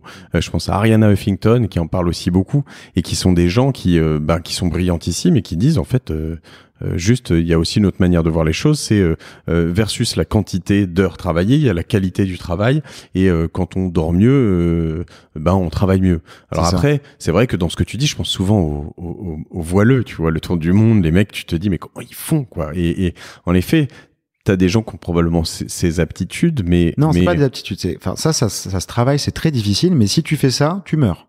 C'est-à-dire que si tu fais ça, donc on a discuté même avec certains pour les suivre, etc. Ils font du sommeil polyphasique, mais c'est un vrai entraînement, c'est extrêmement difficile. Et si tu fais ça trop longtemps, tu meurs. Il n'y a pas de façon de hacker son sommeil, et ça, faut se l'enlever de la tête. C'est un besoin naturel, quoi. Non, mais tu vois, on n'essaye pas de ne plus manger ou de ne plus boire, quoi. C'est comme ça. Il faut s'alimenter, il faut. Mais alors, est-ce qu'il y a des gens qui ont moins besoin de dormir que d'autres? Est-ce que ça, c'est vrai? Alors, ça, c'est vrai, mais c'est très rare. Et il y a plein de personnes qui disent oui, mais moi j'ai pas besoin de sommeil, mais en fait, c'est proche de 0% si on regarde d'un point de vue statistique mondial. Donc c'est très rare ça. En réalité, on accumule une dette de sommeil. Alors peut-être que c'est moins un problème pour nous ressenti, mais le problème de la dette de sommeil, c'est que c'est pas vraiment une dette qu'on peut pas la récupérer. Donc des gens se disent oh mais je dors plus, etc. J'essaie de récupérer. En fait, c'est faux.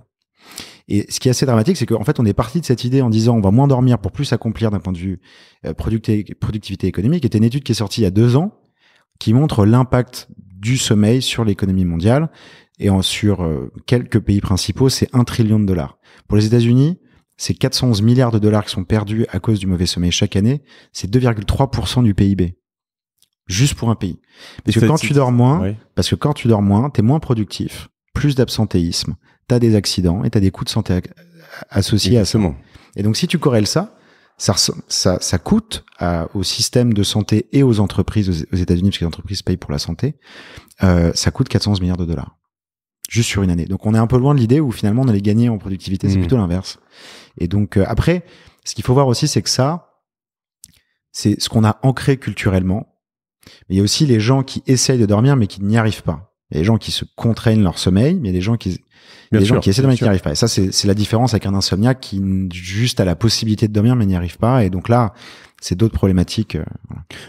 Mais c'est vrai qu'en plus, ça implique plein de choses, parce que un bon sommeil, au-delà de ça, socialement, c'est pas toujours si facile. Je veux dire, par exemple, dormir 8 heures par nuit, quand tu bosses, ne serait-ce que pas forcément très tôt, mais à 9 heures du matin, bah, tu dois partir de chez toi vers 8 heures, 8h30 si t'es chanceux, et donc, tu dois être couché, au plus tard, si tu veux dormir 8 heures, à 11 heures du soir, quoi. C'est sûr. Et voilà. Alors, ces choses-là, généralement, tu t'en rends bien compte quand tu fais beaucoup de sport ou quand t'as des enfants. Ouais. Parce qu'en l'occurrence, t'as un moment où tu dors nettement moins, les enfants, en bas âge, notamment. Ouais. T'apprends beaucoup de choses. Et là, tu te dis, bon, tiens, peut-être que se coucher à 9h30 ou 10h, c'est pas une connerie, tu vois. Ah ouais, mais c'est pareil. En effet, tes potes et tout ça, c'est plus compliqué. Et on imagine vraiment le sommeil comme un temps mort, et en réalité, faut le voir comme une période d'augmentation, quoi. C'est-à-dire que c'est là où la mémoire se consolide, c'est là où on élimine les déchets cellulaires. Par exemple, la bêta-amyloïde, c'est ce qui, ça s'accumule de trop dans notre cerveau, c'est ce qui peut être à l'origine d'Alzheimer. Et donc, en fait, quand on voit toutes les corrélations, c'est ça qui m'a frappé, c'est que ces dernières années, il y a eu beaucoup d'études qui ont essayé des études épidémiologiques, donc sur de grande échelle, qui ont essayé de corréler le manque de sommeil avec les pathologies. Et on voit que ça augmente le risque de diabète, on voit que ça augmente le risque de cancer, que ça diminue notre capacité du système immunitaire, que ça a un lien avec Alzheimer.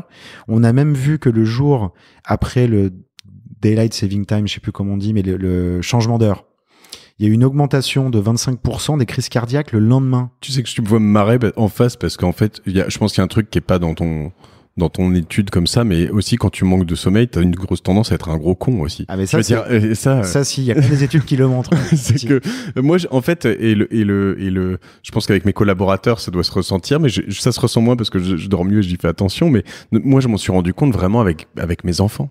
C'est que en fait, tes enfants.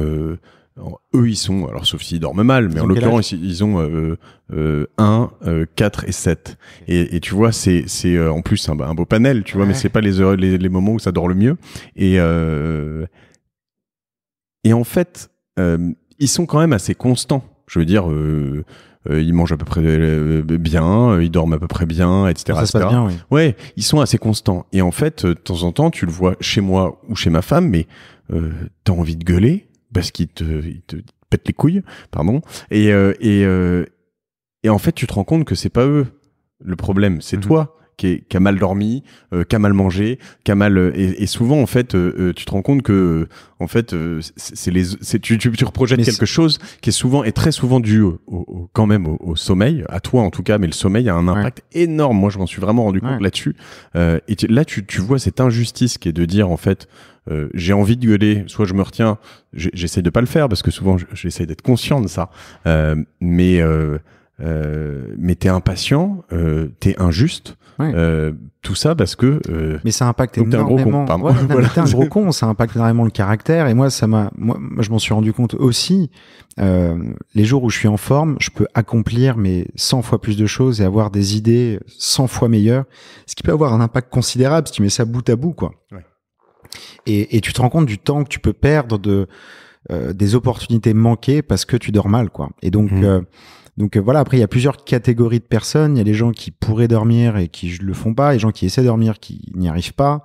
Nous, on s'intéresse d'abord à cette application-là parce que c'est le plus gros besoin. C'est des gens qui bouffent des somnifères et qui sont en train d'attaquer leur santé alors qu'il y a des solutions alternatives. Mais c'est quelque chose qui est énorme. Et en fait, le sommeil, c'est une porte d'entrée sur la santé.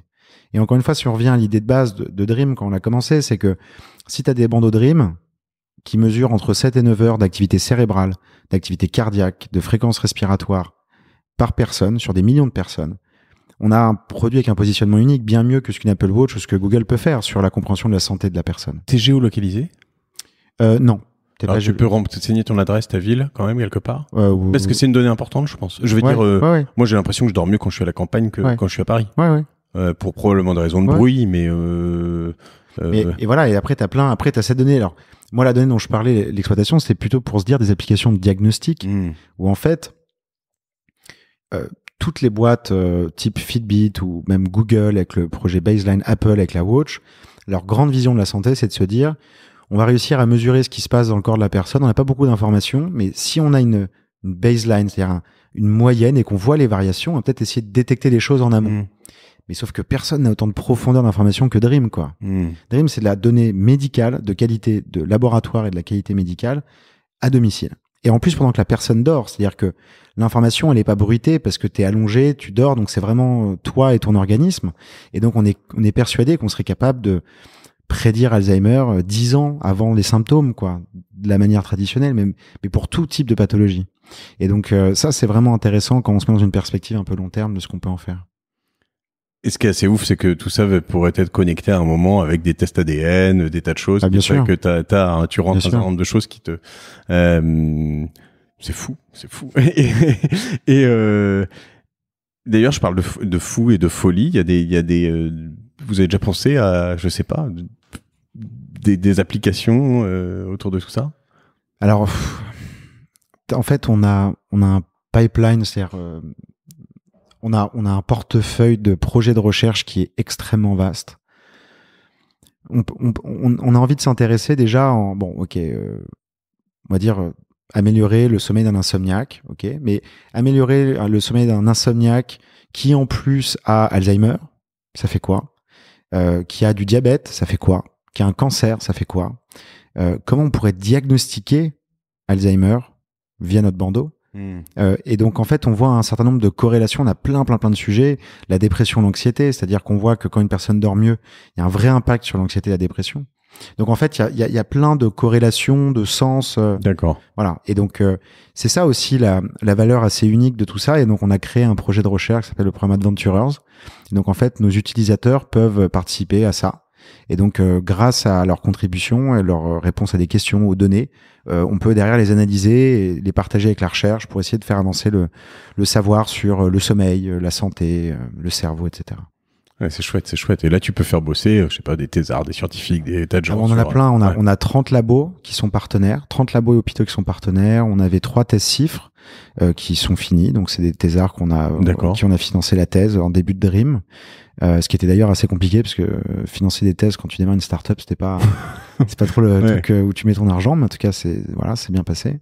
Ouais, on a beaucoup de chercheurs et là, on est en train on lance un appel à projet depuis 2 jours où on offre des dizaines, voire des centaines de bandeaux Dream à des équipes de recherche et ils postulent sur des projets de recherche pour qu'on essaie de contribuer à cet effort-là puisqu'on a une position assez unique. On a la plus grande base de données EEG de l'histoire. On a 900 000 nuits et ça n'a jamais été connecté avant, quoi. En fait, c'est marrant parce que c'est fascinant.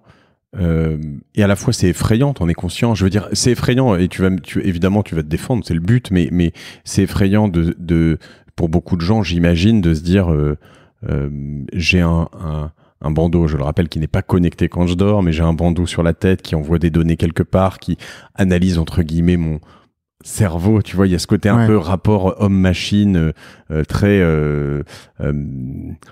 où de plus en plus on se dit oulala, attends, moi on veut juste aller dans la nature, rien faire, manger bio et puis des graines de chia, enfin tu vois. Et je repense à Marc Fiorentino sur cet épisode qui se moquait de tout ça et moi je sais pas où me positionner là-dessus, mais moi je m'en moque un peu aussi.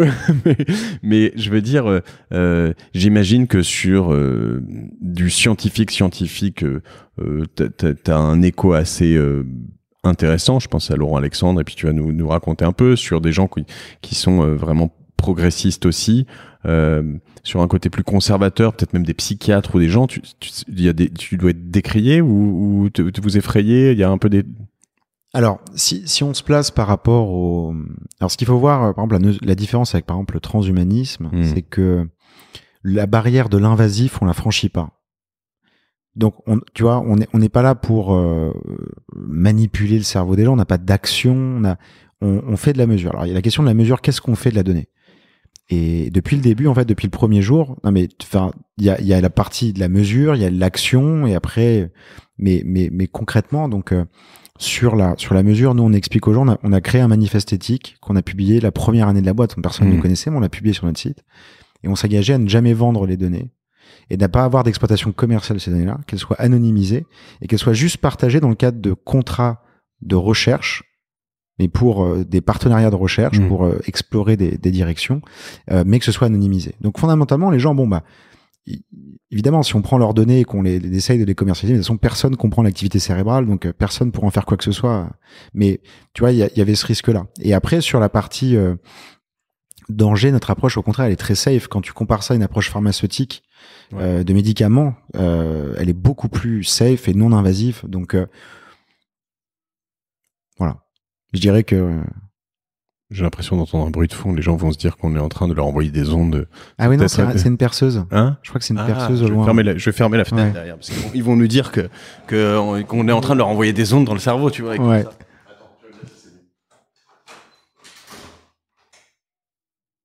Non. Ah mais t'as raison. Mais ouais, c'est une perceuse dans l'immeuble. On enlève le casque. Bon, voilà. On est.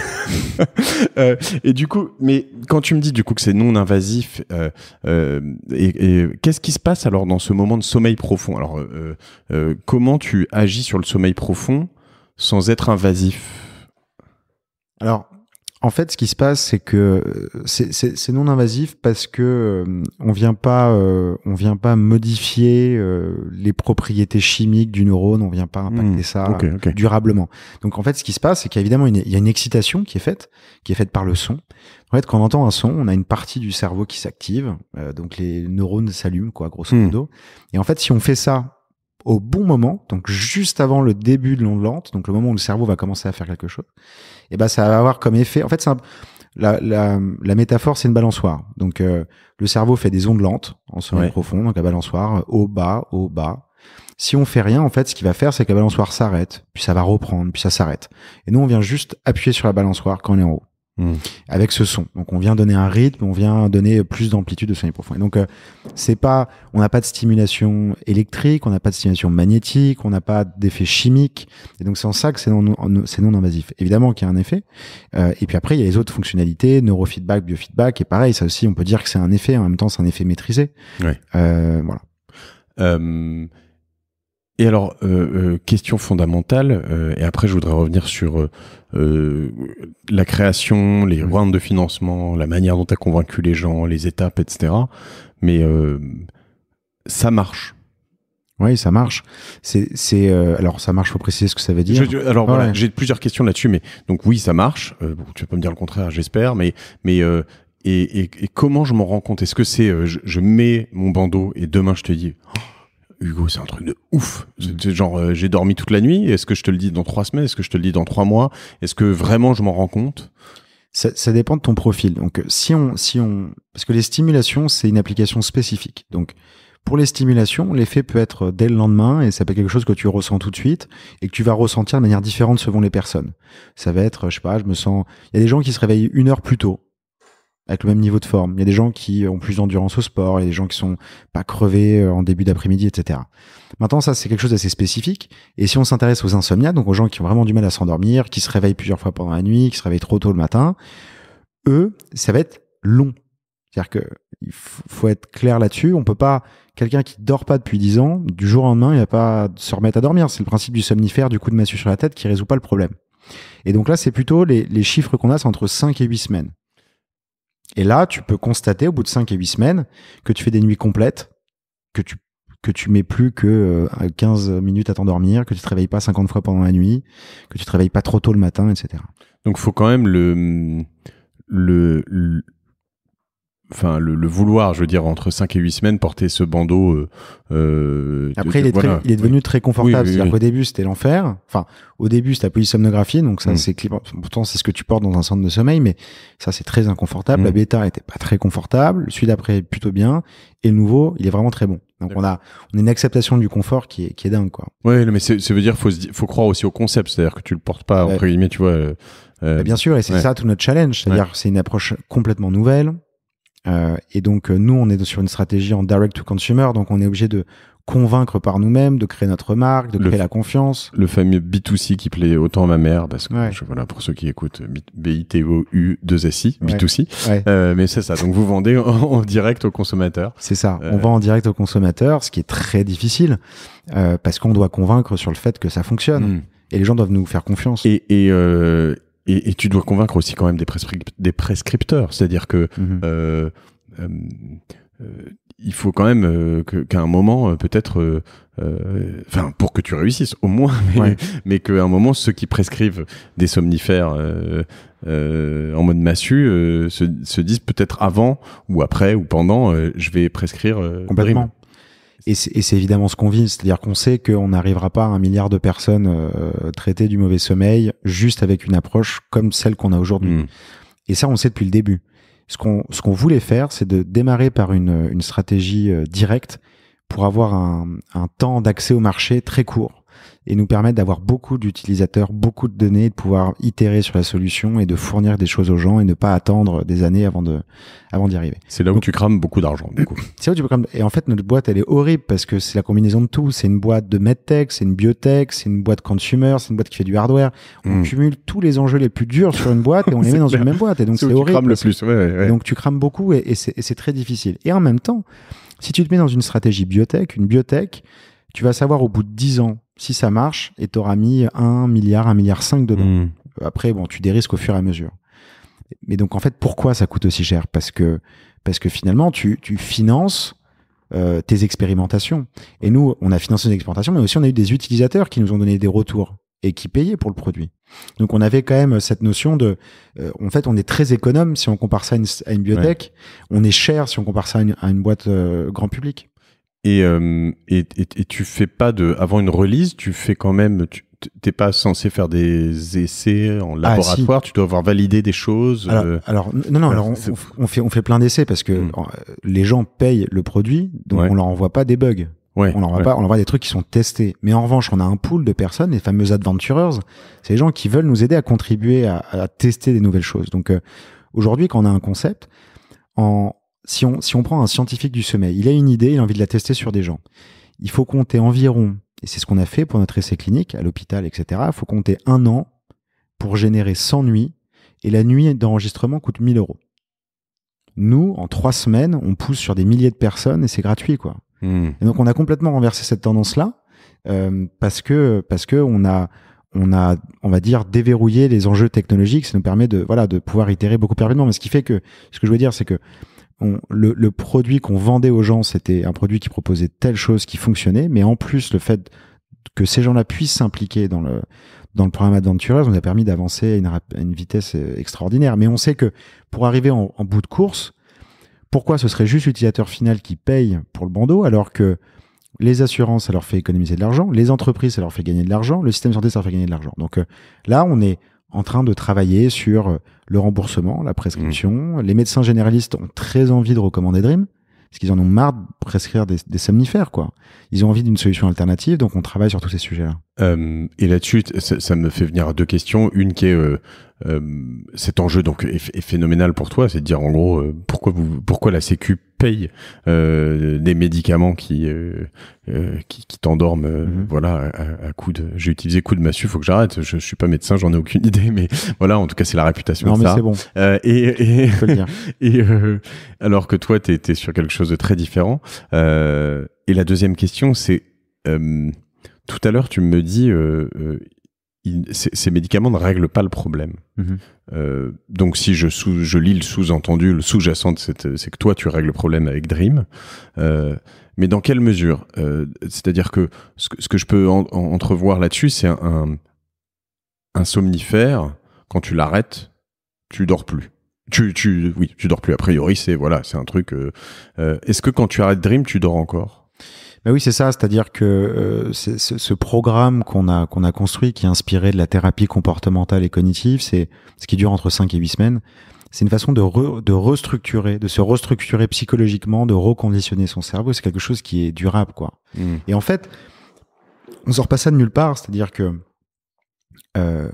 aujourd'hui, si tu regardes les sociétés savantes de médecine du sommeil, elles recommandent toutes, en traitement de première intention, la thérapie comportementale et cognitive. Tout le monde dit ça. Et la façon dont c'était fait aujourd'hui, c'est que tu vas voir un thérapeute. Tu fais une séance par semaine avec le thérapeute. Le soir, tu as un carnet de sommeil où tu notes l'heure à laquelle tu penses être endormi, l'heure à laquelle tu penses être réveillé. Ouais. Bon, en tout cas, c'est comme ça que c'est fait. Et une fois par semaine, tu fais un bilan et la personne te dit « Ok, donc là, tu as une mauvaise perception du truc, il faut travailler là-dessus, fais tel exercice. » C'est ça pendant 8 semaines. Et déjà, ça fonctionne, quoi. Ouais. Alors, ça coûte, en France, c'est pas cher. Ça peut être entre 300 et 600 euros l'ensemble de la thérapie. Aux États-Unis, ça peut être entre 1000 et 3000 $ la thérapie. Mais sauf qu'en fait, quand tu as le nombre d'experts accrédités pour fournir ce genre de thérapie, il faudrait, pour l'Europe, 100 ans pour résoudre tous les cas d'insomnie, et ça coûterait 30 milliards au système de santé. Donc en fait, la thérapie comportementale et cognitive de manière physique avec un vrai expert ne fonctionne pas. Et donc, nous, on a trouvé une façon de la rendre fonctionnelle à l'échelle, quoi. Quand tu dis elle ne fonctionne pas, c'est qu'elle fonctionne, mais pas pour tout le monde. Elle ne peut pas fonctionner. Elle fonctionne, mais on peut pas la mettre à l'échelle. On peut pas se dire que les 10% insomniaques chroniques de la population, on va les traiter avec cette TCC-là. Il faut quelque chose qui peut passer à l'échelle. La tech te permet, en effet, de régler un problème de duplication de tout ça et pas d'automatisation, mais voilà.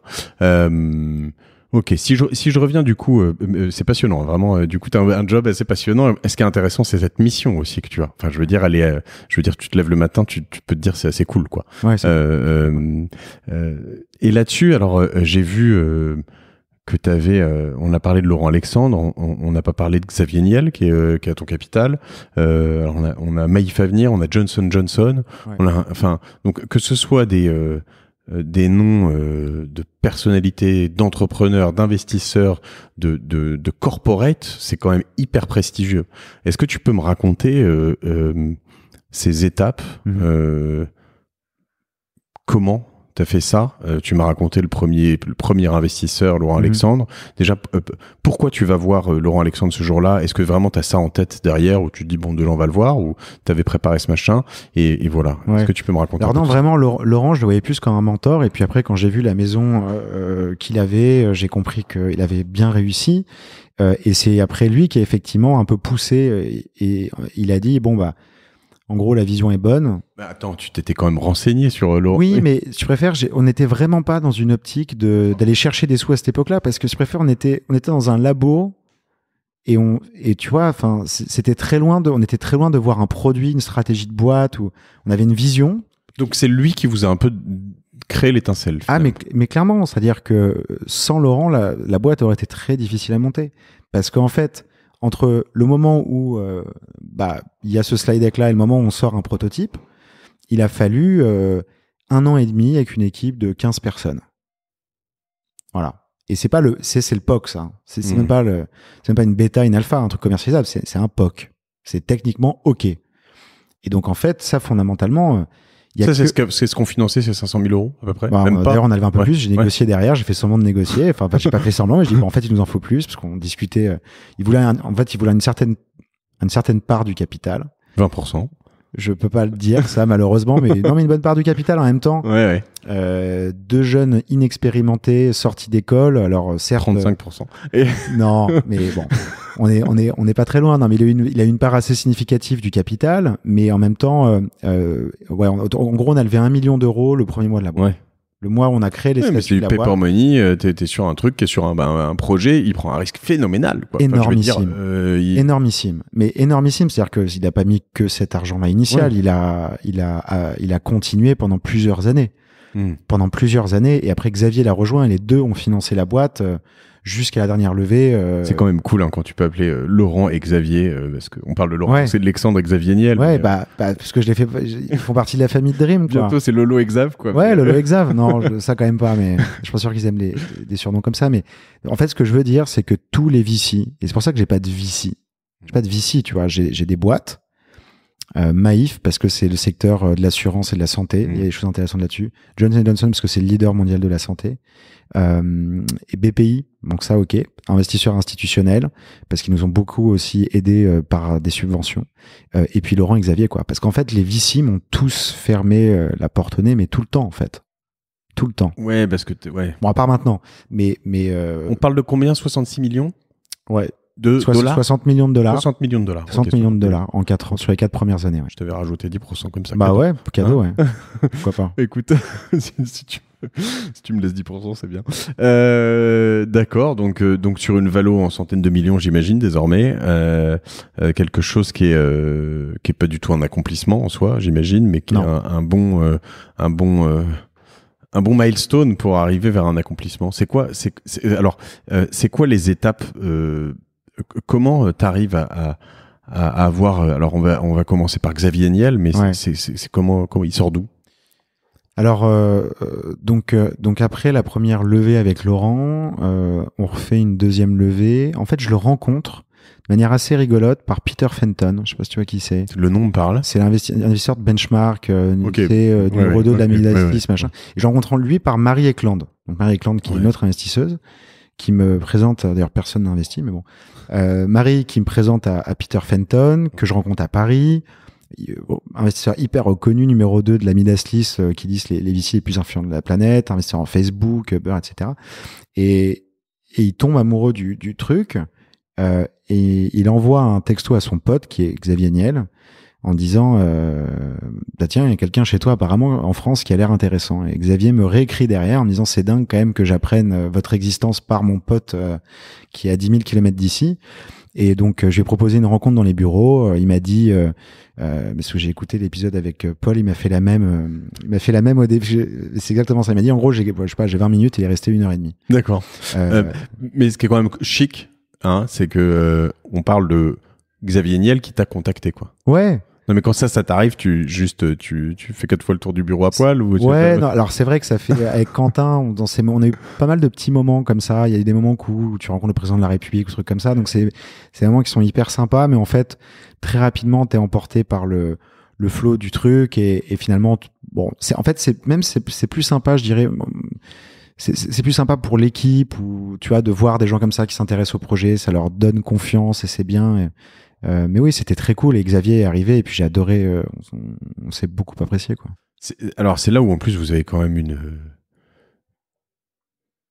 un projet comme ça, il est très, il est très sexy pour la presse. Enfin il y a un côté très, c'est mieux qu'un gros projet autour du pétrole ou de l'armement quoi, tu vois. Enfin c'est sûr. En ce moment c'est plus porteur pour de bonnes raisons d'ailleurs en soi, mais et c'est vrai que du coup c'est peut-être que ça donne envie plus de le partager avec d'autres personnes, ce qui fait que ça arrive sur le bureau de Xavier. Ouais.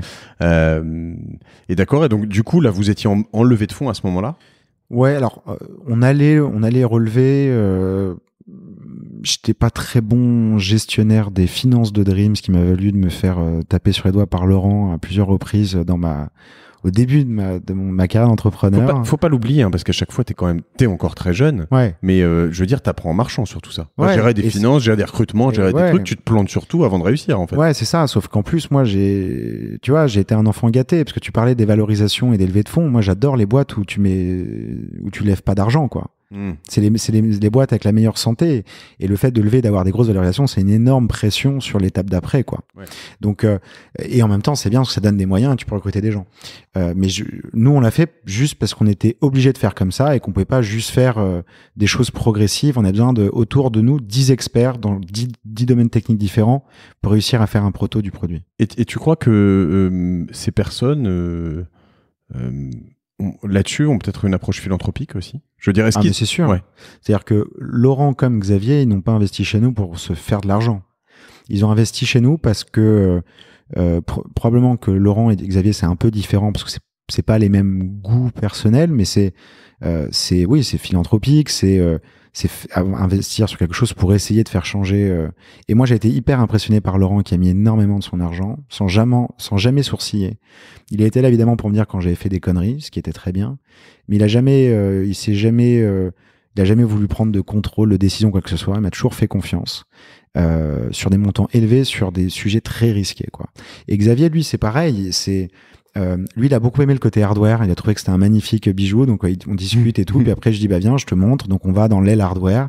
Et là, il rencontre mon ingénieur, directeur du hardware qui s'appelle KV, qui est un Iranien, qui fait Polytechnique, qu'on avait recruté, qui d'ailleurs a failli se faire reconduire à la frontière à cause du pays. Donc, on avait dû faire des démarches pour le garder en France, et qui est brillantissime. Et j'ai vu Xavier Niel parler avec KV pendant un quart d'heure, quoi. Et là, pour le coup, quand j'ai vu ça, c'était une belle image. Ils ont dormi avec tes ouais. Je cherche, j'ai envie de dire casque, bandeau, excuse-moi. Oui, parce que le casque, sur le design, oui, le casque, ça fait massif. Oui, clair, t'as raison, il faut que j'arrête. Il est léger, il est fin, c'est un bandeau. Il fallait me préparer avant. Ouais, c'est ça. Le bandeau. Ouais, bandeau. Confort. Ouais, ça y est, ouais, bien sûr. Les deux dorment très bien. D'accord. Les deux dorment très bien. Et après, t'arrives sur Maïf, donc tu dis il y a un sens finalement aussi pour eux, potentiellement. Ouais, parce qu'en fait, j'essayais de craquer un peu le modèle de comment les assurances pourraient contribuer à payer une partie de Dream. Ce qui est compliqué parce que dans les notions de remboursement, il y a toujours cette notion de retour sur investissement. Donc, si je paye, il faut que j'arrive à modéliser l'argent que j'économise, que ce soit pour une entreprise ou une assurance. Et donc, effectivement, rencontre avec Maïf, le directeur général de Maïf, adjoint que directeur général, d'ailleurs, tout court, que j'ai beaucoup apprécié. Ils ont fait un investissement. Donc, assez rapide. Et puis, c'est après qu'est venu Johnson & Johnson, ça c'est le tour d'après. Et à chaque fois, tu te fais accompagner ? Alors, je me suis fait accompagner sur le dernier tour, qui était un tour de 35 millions de dollars, qui était pour sur les aspects de logistique, de due deal, parce que c'était un peu plus poussé. Sachant que les due deals avec Laurent et Xavier, c'était pas... Voilà, quoi. Et à chaque fois, on parle de combien de temps entre le premier contact et la signature ? Il y en a qui ont été très rapides, il y en a qui ont été très longues. Très rapide et très long. Très rapide, c'est pas très rapide, hein, mais ça va être 3 mois, et très long, ça va être 1 an, quoi. D'accord. Ouais. 1 an, c'est pénible. Ah, c'est pénible, ouais. Et ça prend une bonne partie de ton temps, en plus, j'imagine. Ouais, mais j'essayais vraiment de leur faire comprendre que ça me faisait chier et que j'avais pas envie de passer trop de temps là-dessus, quoi. D'accord. Voilà. Mais bon, c'est partie du métier, mais c'est la partie la moins intéressante. Et la finalité de tout ça pour toi, c'est un jour te dire, t'as une objectif de, parce que non, tu me diras, ils ont pas forcément envie de ressortir, c'est pas des fonds.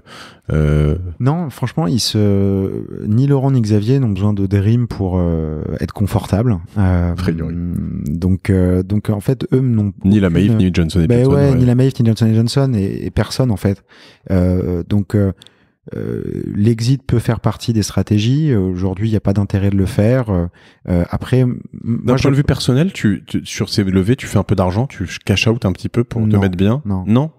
D'accord. Donc toi, aujourd'hui, j'ai fait un cash out, mais il y a 2 ans et demi, un petit cash out, et pour l'instant, non. Donc tu vis de ton salaire. Mon salaire, mais je suis très bien payé.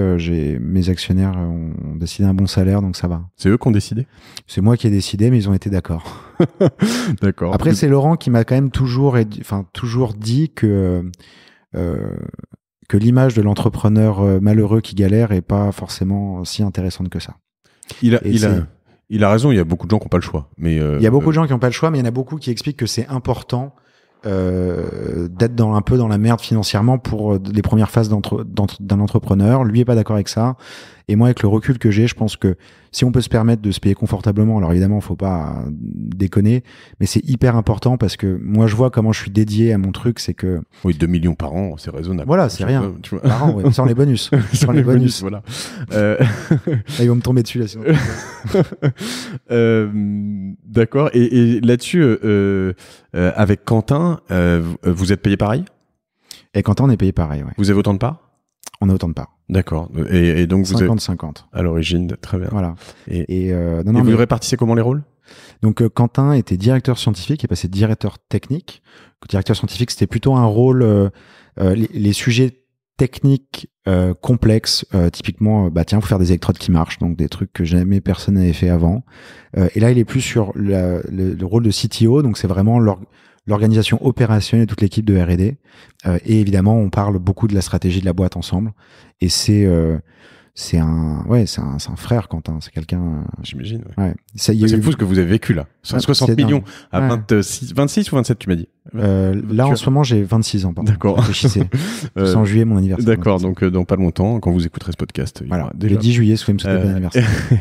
Et ouais. Enfin, c'est plus que les montagnes russes. Ça fait que monter d'ailleurs. Mais et surtout beaucoup de moments durs en fait, parce que dans tout ça, il y a quand même beaucoup d'échecs, il y a des incertitudes, des choses où ça prend toujours plus de temps, c'est jamais comme on a prévu, c'est vraiment non-stop depuis 4 ans et demi.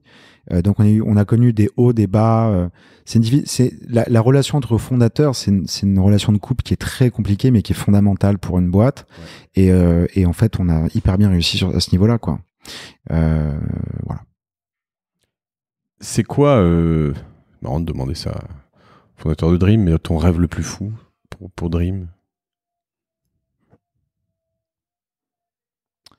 Mon rêve le plus fou pour Dream, mais c'est pas un rêve, je pense que c'est vraiment quelque chose qu'on peut faire. Mais c'est qu'en fait, on ne parle plus de sommeil, tu vois, qu'il n'y ait plus d'enjeu sur le sommeil. Et ça veut dire, alors ça veut pas dire juste vendre 1 milliard de bandeaux Dream dans l'État, mais ça veut dire développer un ensemble de services, de solutions, de produits, de choses qui soient adaptées aux besoins, qui soient intégrées dans le quotidien des gens et qui fonctionnent pour que le sommeil ne soit plus un enjeu, plus un problème, que ce soit optimisé, réglé, quoi. Et je parlais de folie, mais il y a d'autres enjeux possibles. Est-ce que Dream peut régler je vais aller loin, évidemment, hein, mais la tristesse, le malheur. Ouais, mais c'est pour ça que, pour moi, l'étape 1, c'est d'éradiquer le mauvais sommeil. Et l'étape 2, c'est de se dire que on a un potentiel pour agir sur d'autres choses, quoi. L'humeur, en fait, pour moi, elle est intimement liée au sommeil. C'est-à-dire qu'il y a une corrélation extrêmement forte entre insomnie, dépression, anxiété, et que si tu résous l'insomnie, c'est démontré que tu as un impact sur l'anxiété et la dépression. Donc tu rends les gens plus heureux par définition de ce qu'on fait. Et puis après, moi, ce que je crois beaucoup, c'est le diagnostic. C'est-à-dire que la médecine actuelle est complètement débile, quoi. C'est-à-dire que tu commences à avoir un symptôme, il est déjà trop tard, en fait. Tu vas aux urgences, qui ne sont plus des urgences parce qu'elles sont ultra saturées. Ouais. Donc tu prends un rendez-vous chez un spécialiste, etc. Ça te prend des mois pour faire un point de mesure, un scan, un IRM, un EEG, peu importe. Et entre-temps, entre le moment où tu as eu le truc, t'as 3, 4, 5, 6 mois. Et puis 2-3 rendez-vous et puis on t'a déjà payé plus cher qu'un casque Dream. Et voilà. Non, mais surtout, c'est trop tard, quoi, tu vois. Ouais. Alors que si on avait un moyen de mesurer notre activité physiologique en continu, sans contrainte, faut pas contraindre les gens. Donc, faut que le bandeau, on le fasse encore plus petit, moins cher, plus confortable. Mais ça, on y arrive d'année en année. Mais derrière, tu peux rediriger les choses à temps, tu peux voir des signaux faibles bien avant les symptômes et donc agir en amont. Et tout ça, la vision de la médecine prédictive, c'est quelque chose dont beaucoup parlent, et je pense que pour le coup, Dream a un vrai coup à jouer parce qu'on est probablement l'une des seules technologies avec autant de précision dans l'information. Ce qui est fou, c'est que dans un des tout premiers épisodes de Génération Do It Yourself avec Ilan Abeacera, qui a lui-même son podcast qui est très bien. Ah, je connais bien Ilan. We Are New York. Je connais bien. Et dans un de ces tout premiers épisodes, on a passé longtemps à parler juste de hardware et de comment tu vas faire. Là, par exemple, c'est un truc qu'on n'a même pas évoqué, tu vois. Ouais. Et on va même pas rentrer là-dedans mais je veux dire, la medtech, tu parlais de ça, tous les univers que vous avez explorés, qui sont en plus nouveaux, parce qu'on parle c'est presque de l'exploratoire, c'est des choses qui n'existent pas ailleurs. Donc tous ces univers en parallèle que vous avez explorés, avec des besoins énormes sur un truc qui était quand même hypothétique, moi je trouve ça assez fascinant et bravo pour tout ça.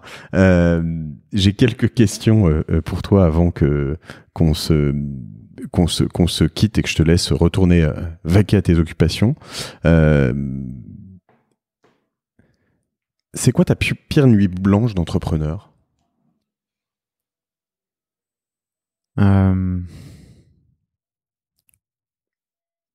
Je pense que ça vient probablement d'une levée qui s'est très mal passée, où en fait je me suis retrouvé, en fait je pouvais pas payer les salaires.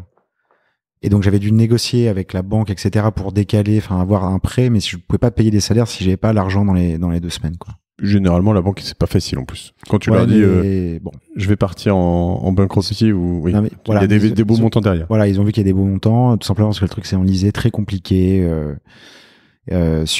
finaliser tout ce que je trouve en fait à faible intérêt, donc de la paperasse qui a trop duré, et on s'est retrouvé dans une situation un peu compliquée, et donc là c'était chaud quoi. C'est chaud parce qu'en fait bon, après, j'ai toujours eu confiance dans le fait que c'est se boucler, mais voilà. Donc ça, c'était un point. Et puis après, l'autre point, je pense que ma première claque dans la tête qui a été sur l'industrialisation. On parle pas du hardware, mais si on peut y aller. Non, mais tu vois, je suis pas pressé. C'est un truc difficile. C'est assez difficile. Parce qu'évidemment, c'est produit en Chine. C'est produit en Chine, ouais. On avait commencé en Europe, mais en fait, les gens savent pas faire ce genre de technologie. Donc c'est vraiment pas trop une notion de coût de ça, c'est vraiment parce qu'il n'y a pas le choix. Oui, on préférait avoir les gens sous la main, puis travailler avec des asiatiques, c'est vraiment pas simple. Culturellement, oui. Ouais, culturellement, c'est très compliqué, et voilà. Mais donc avec la peur de te faire piquer ta techno. La techno est tellement complexe que même s'ils piquaient le hardware, il y aurait tout le software à faire, et il y aurait tous les laboratoires et les partenariats à tisser. En fait, c'est un ensemble de trucs qu'on a construit qui est très difficilement copiable. Pardon, sans compter l'IP, quoi. Je reviens sur le hardware et le software. Donc hardware, on parle de l'objet, du bandeau. Électronique. Et le software, c'est les logiciels, donc tout ce qu'il y a notamment sur vos téléphones, donc l'application, plus ce qu'il y a sur les serveurs chez vous de Dream, plus qu'il y a sur le bandeau, plus qu'il y a sur le bandeau, etc. Il y a du soft sur le bandeau. Oui, il y a des logiciels embarqués. Logiciel embarqué avec du machine learning embarqué. Donc c'est du logiciel pas simple. C'est pas juste un accéléromètre ou un truc. Il y a un vrai ordinateur de bord là. Vous êtes combien ? On est 85 là. Qu'est-ce que tu fais de 60 milliards à 60 millions, pardon. Milliards non, mais du coup, tu recrutes comme un malade, tu cherches à avoir 200 personnes ou en fait, la dépense, elle est où ? On recrute, évidemment. Déjà, on n'a pas cramé les 60, les 60 cumulés depuis le début.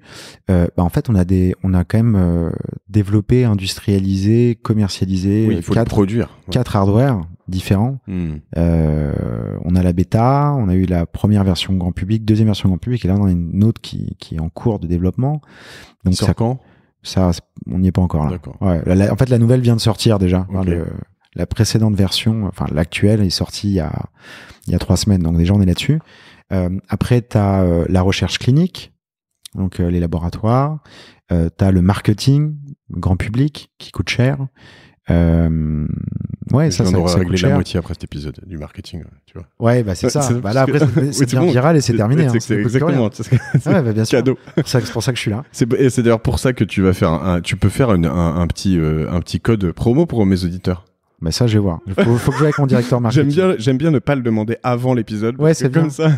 Non, mais on va vous faire quelque chose. Ok, ce sera écrit dans le. Alors si tu y arrives, le code que j'aime bien, c'est DOIT, D-O-I-t. Ok. Très bien. Voilà. Bon, Damien, si tu peux noter le code promo, c'est mon chief marketing officer.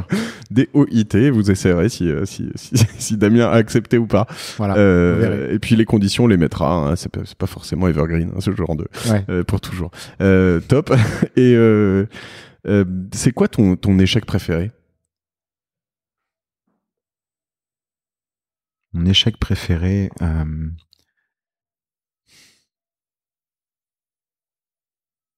Il y en a tellement. J'arrive pas à choisir un échec que je préfère. Je pense que je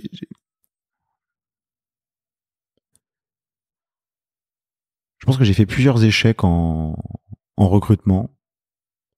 Et ça m'a appris. Et je pense que c'est assez utile, en fait. Parce que fondamentalement, quand on est entrepreneur, l'asset qui a le plus de valeur dans une entreprise, c'est les gens, et que le recrutement, c'est l'atout clé de ça. Et qu'effectivement, de savoir ne pas se planter sur les recrutements, c'est quelque chose d'important. Tu vois, alors peut-être qu'il va y avoir un Hugo Mercier qui va arriver avec son bandeau qui va m'empêcher de me planter en recrutement, mais tu vois, ça fait quand même un bail que je recrute et que je vois des gens qui recrutent et où tout le monde te dit la clé c'est les personnes, mais bon, tu m'aurais dit on va régler le sommeil, je t'aurais dit ouais t'es con, c'est n'importe quoi. Mais en fait, par moment, je me dis, tu vois, j'ai envie d'accepter tout le monde, c'est plus simple. Puis de toute façon, on verra au bout de 3 mois ou 6 mois, parce que en fait, j'en parle dans un épisode récent, mais en fait, tu sais que tu t'es planté en recrutement quand t'as recruté quelqu'un qui correspond pas à ta boîte ou toi tu corresponds pas à cette personne parce que c'est mutuel. Mais tu sais pas quand t'as loupé quelqu'un qui correspondait et que t'as pas pris. Et en fait, je veux dire, je pense que c'est insoluble. Il y a peut-être des choses qui peuvent t'aider, des questions et des choses comme ça, mais c'est très difficile. Je pense que déjà on a effectivement pas accès à tous les bons profils, parce que déjà quand je recrutais au début, je regardais que les grandes écoles, ce qui était une énorme connerie, parce qu'en fait les grandes écoles en moyenne ça forme pas des très bonnes personnes avec l'esprit entrepreneurial et d'innovation en moyenne. Donc déjà il y a un problème d'accès aux bons profils, mais ça il y a plein de boîtes qui essaient de bosser là-dessus, essayer de sourcer des gens qui rentrent pas dans les networks traditionnels pour les recrutements. Et après je pense qu'il y a beaucoup de recrutements qui sont mauvais à cause de la personne qui recrute, simplement parce que les gens, quand je les vois parfois recruter, ne savent pas ce qu'ils veulent. Ils savent pas ce qu'ils veulent d'un point de vue de la personne, d'un point de vue des missions. Donc ça demande vraiment de se poser avant pour savoir ça. Et parce que aussi parfois parfois on peut recruter sur un CV, sur une aptitude technique, mais qu'en fait probablement l'élément le plus important c'est l'adhérence avec la culture, et ça je commence à quand même le voir plutôt pas mal. Et dès qu'il va y avoir un mini doute lors d'un entretien, c'est un grand non catégorique, parce que un mini doute au bout d'une heure avec une personne, ça se convertit en un truc atroce quand la personne est là full time, quoi.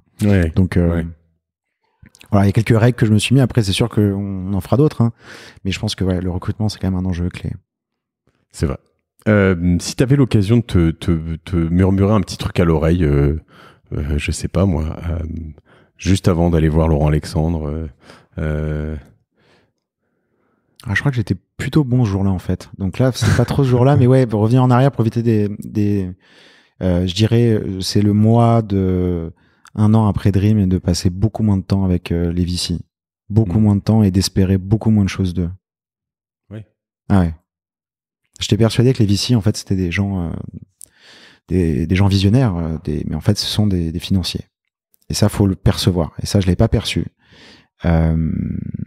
Et puis j'ai vraiment perdu beaucoup de temps en me disant il y a plein d'opportunités, et puis les gens c'est génial ce que tu fais, c'est top, et moi putain c'est bon, et en fait non, quoi. J'ai perdu tellement de temps. On a beaucoup de VC qui nous écoutent. Ouais, mais très bien, mais parce que en plus probablement que beaucoup. Non, mais dis-leur, c'est important. Je pense que justement, dis ta perception et dis-le, parce que je pense que soit ils se diront quel petit con, ils seront pas d'accord avec toi, soit ils se diront peut-être qu'on a un truc à améliorer par rapport à ça. Donc je pense c'est intéressant. Quel petit con, parce que ça il y en a beaucoup qui l'ont déjà dit, et j'ai déjà entendu, donc ça c'est pas nouveau, je pense, pour certains VC. Non, mais c'est parce que effectivement moi je préfère, j'étais tellement convaincu de notre approche, de ce qu'on faisait, je l'ai sans doute mal communiqué. Déjà, ça, c'est sûr qu'il y a un problème avec de l'expérience. Je pense que j'aurais eu moins de portes fermées. J'ai eu du mal à communiquer la complexité du sujet et l'approche, pourquoi on suivait ça. Moi, ce qui m'a beaucoup déplu, c'était l'approche on fonctionne par équivalence. On connaît telle histoire qui a réussi, on veut que ça rentre dans des cases d'un truc. Et beaucoup de VC, et c'est normal, parce que quand on voit des dossiers, on est obligé de se raccrocher sur des points, tel point de stratégie ou un équivalence de quelque chose. Notamment par rapport aux États-Unis. Je pense que c'est un biais important, c'est-à-dire que on se met quand même dans la roue potentiellement des Américains, non ? Je sais pas. Moi, dire qu'un Français va régler un petit Français, deux petits Français vont régler le problème du sommeil.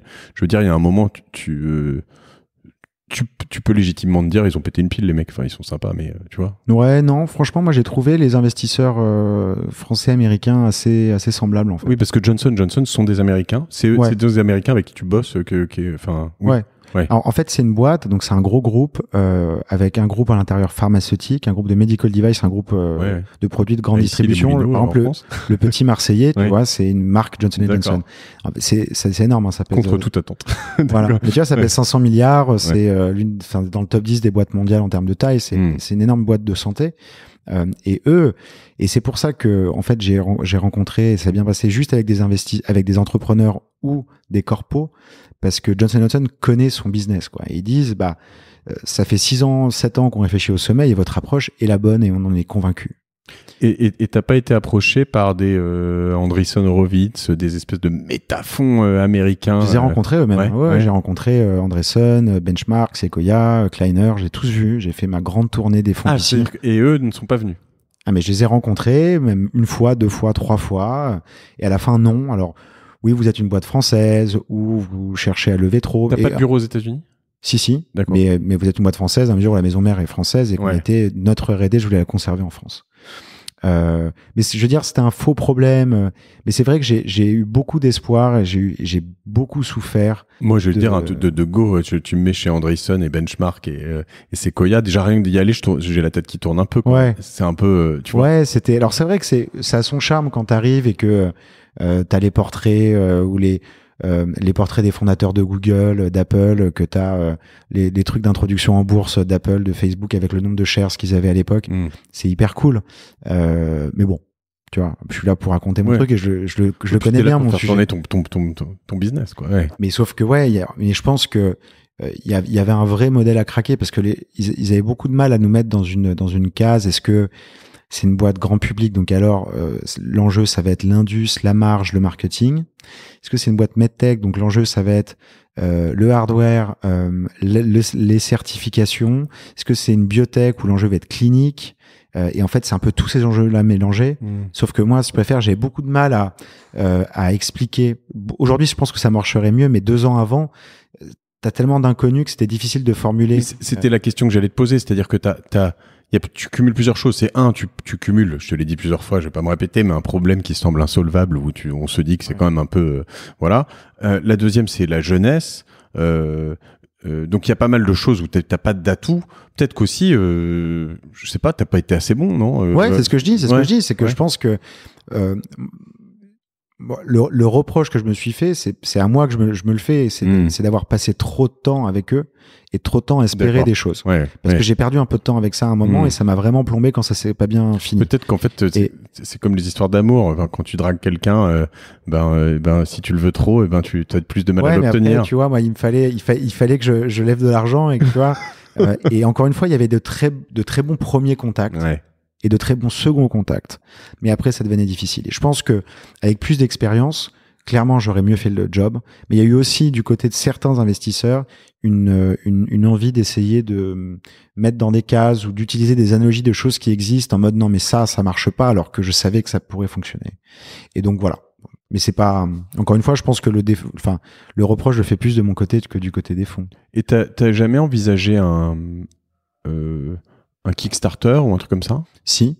En fait, on a commencé, mais on a voulu faire quelque chose par nous-mêmes parce que je trouvais que sur Kickstarter, les marques sont vachement diluées. Et on va sur Kickstarter, mais on va pas sur le site d'une marque. Donc on a plutôt fait en mode ce que Google avait fait avec les Google Glass. On a fait un programme un peu sur inscription. Donc on appelé ça le Dream First Programme. Okay. On avait communiqué sur le fait qu'il y avait une série limitée de 500 produits disponibles et qu'il fallait qu'ils payent et qu'ils s'inscrivent en répondant à des questionnaires hyper longs pour être sélectionnés sur dossier, quoi. Et c'est génial parce qu'on avait eu 8000 demandes d'inscription en quelques semaines pour un truc qui valait quand même, à l'époque ça valait 350 €. On avait baissé un peu le prix par rapport au prix du produit final parce qu'il était en bêta, mais ça valait déjà 350 €. On a vu pas mal d'inscriptions et nous on avait choisi 500 personnes et donc ça s'était hyper bien passé. Il y avait un risque parce que sur Kickstarter, toute évidence, si tu mets le produit sur la plateforme, tu vas quand même avoir du trafic et si tu fais bien ta vidéo et tout ça, t'as quand même un cadre qui est plutôt propice. Mais finalement, ça nous a plutôt bien réussi de faire comme ça. D'accord.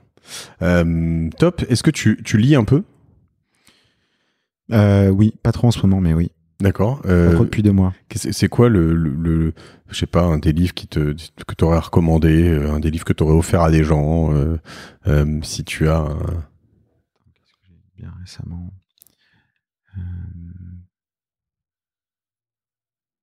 Bad Blood, il est rigolo. Du coup, c'est le livre sur Theranos. Sur Theranos, je suis dedans. Ouais. C'est assez cool. La biographie du fondateur de Nike. Elle est connue. Phil Knight. Fantastique. Et il a un bouquin sur le recrutement qui était pas mal. Who. Oui, d'accord. Voilà. C'était justement que je me posais la question de. Souvent, on essaie de recruter des gens bien, mais des gens qui fitent pas forcément ton besoin à un instant T. Et ça, c'était pas mal. Et j'ai relu il y a pas longtemps, mais ça c'est un grand classique. Mais en fait, je crois que ce livre, quand on le relit, il faut le relire chaque année. C'est The Hard Thing About Hard Things. Ouais, je le recommande assez fréquemment. Ouais. Mais en fait, il est sorti en français d'ailleurs. Ce qui est dingue, c'est que si tu le relis chaque année, et tu vas avoir des nouvelles choses. Ouais, tu vas avoir des nouvelles choses qui apparaissent. Il y a des notions nouvelles ou des expériences récentes qui font que Donc voilà, c'est les derniers bouquins que j'ai lus ou relus ces derniers mois. Top. Écoute, Hugo, je crois qu'on a fait un bon tour. Je te remercie pour tout ce temps. Donc, n'oubliez pas le code DOIT. Ouais. Attendez, c'est pas encore disponible, mais bon, on va essayer. Pas encore disponible. Non, je te taquine un peu, mais Damien, si tu nous entends. Et puis, bah, c'était cool de passer autant de temps avec toi, d'avoir tout ça. J'espère essayer un casque. Putain, je vais y arriver. Un bandeau. Bandeau Dream. Un bandeau Dream. On va faire ça bientôt et puis à tous écoutez, ceux qui sont obligés d'écouter Génération Do It Yourself pour s'endormir, n'achetez pas de bandeau Dream puisque vous devriez continuer à écouter des podcasts pour dormir. Non, je rigole. Je pense que en effet, il y aura de meilleures méthodes que ma voix soporifique. Et puis à tous ceux qui ont aimé cet épisode, je vous invite à le partager autour de vous et puis à noter 5 étoiles sur iTunes notamment. Voilà. À bientôt. Au revoir.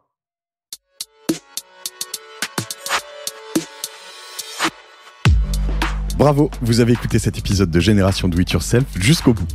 Merci de le partager à 2 personnes autour de vous, d'inscrire de force vos amis au podcast sur leur smartphone et de mettre une note 5 étoiles avec un gentil commentaire. Ça m'aide énormément pour ressortir dans les classements. Aussi, si vous me laissez votre email sur gdiy.fr, je vous enverrai l'épisode de la semaine ainsi que 2-3 bons plans. Pour finir, n'oubliez pas que si vous avez des besoins en accompagnement digital, toute l'équipe de Cosa Vostra va vous bichonner comme il se doit si vous nous écrivez sur contact@cosavostra.com. Je suis Mathieu Stéphanie et je vous embrasse.